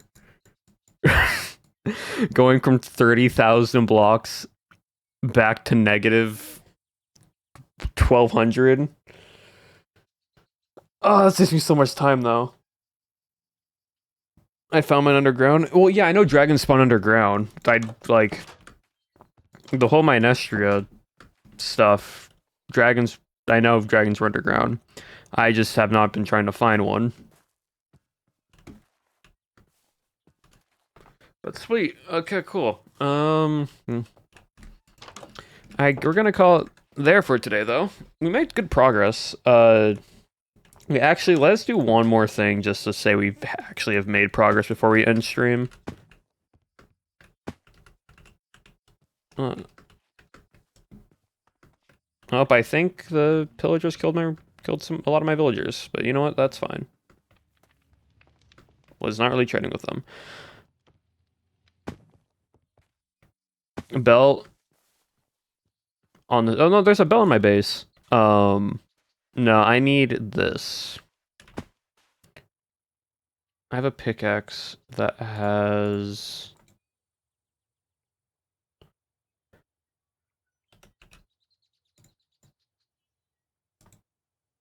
This pickaxe has silk touch. And there is an exotic eye, which takes 2 coral, fan coral, bubble coral, and fire coral. That's bring. I need bubble. Bubble coral. Bring coral.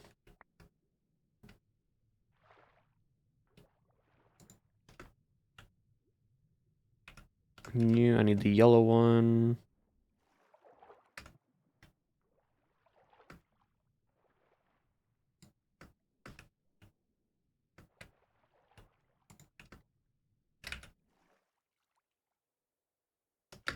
Okay, I don't need the fan. I can't get the fan version. I need the top ones.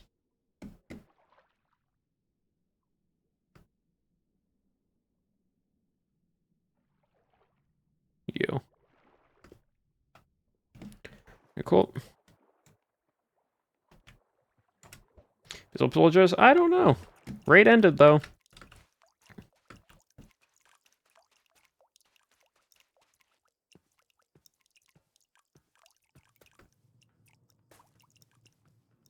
And honestly, there's so many villages around here that if I ever want to do a trading thing with villagers, I can do that somewhere else.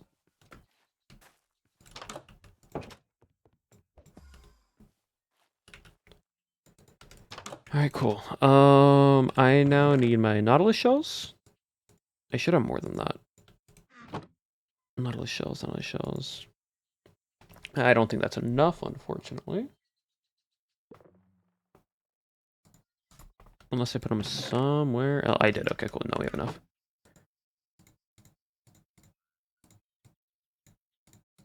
And 2 conduits. I now need an ender pearl. I need glow ink. I don't have glow ink. Alright, cool. Then I will do that later. Unless...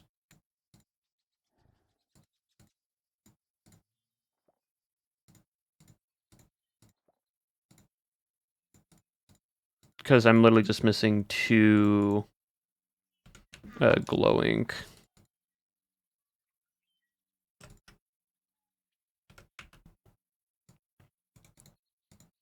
Oh, that is unfortunate.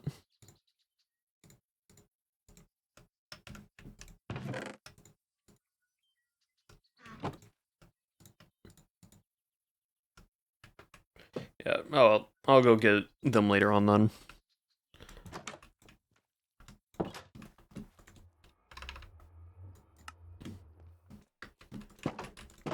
But we... Hey, gold. Oh, I'm still in a group, aren't I? Slash... Hey, boss. Just Oh. wanted to aura farm real quick. No, you're good. Also, yeah, you can only find these underground, and they're also simply mounts. So like, Yeah, yeah, that's what you're missing out on. yeah, no, and I've played with these mounts before. I know they're underground. I just my entire time I've been trying to get everything else above ground because I have not gone underground yet. So I'm discovering all these mods for the first time, and they're so cool. mm-hmm. But yeah, go mining, man. I don't need to. Yes, you do. The only thing it's I would called Minecraft. The only thing I would ever do to actually go underground is now to get that artifact, any extra ore that I need, and a dragon. That's it. Can't you also get glow squidding sacks underground? Yeah, well, in a dark ocean, which I just have to go down deep enough into the water and I'll find one. But once I get those 2, we have all 12 eyes now for the end portal. So Okay, okay. Well, I might finally have my enchanting set up. Oh, I cannot interact with your thing because it's Oh, rated. right. Hold on. Let It's me. claimed. How do you get up? Right side or on your left, my right. Hmm. I literally put it one block out from.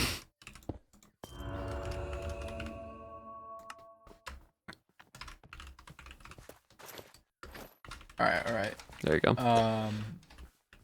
Well, yeah. Good luck finding your vampiric glove. Really hope I find one before you. Just You just yeah.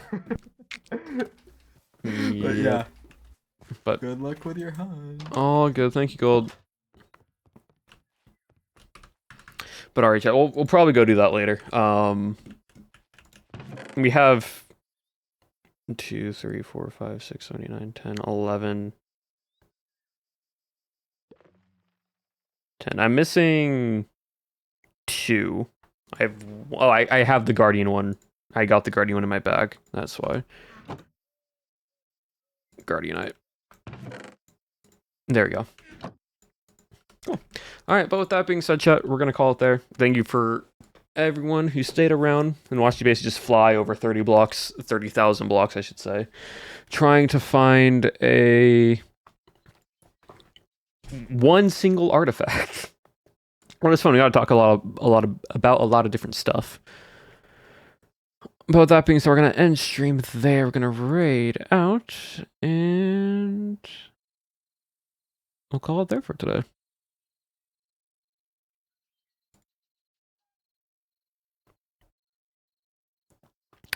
Let's see. Who do you want to raid into?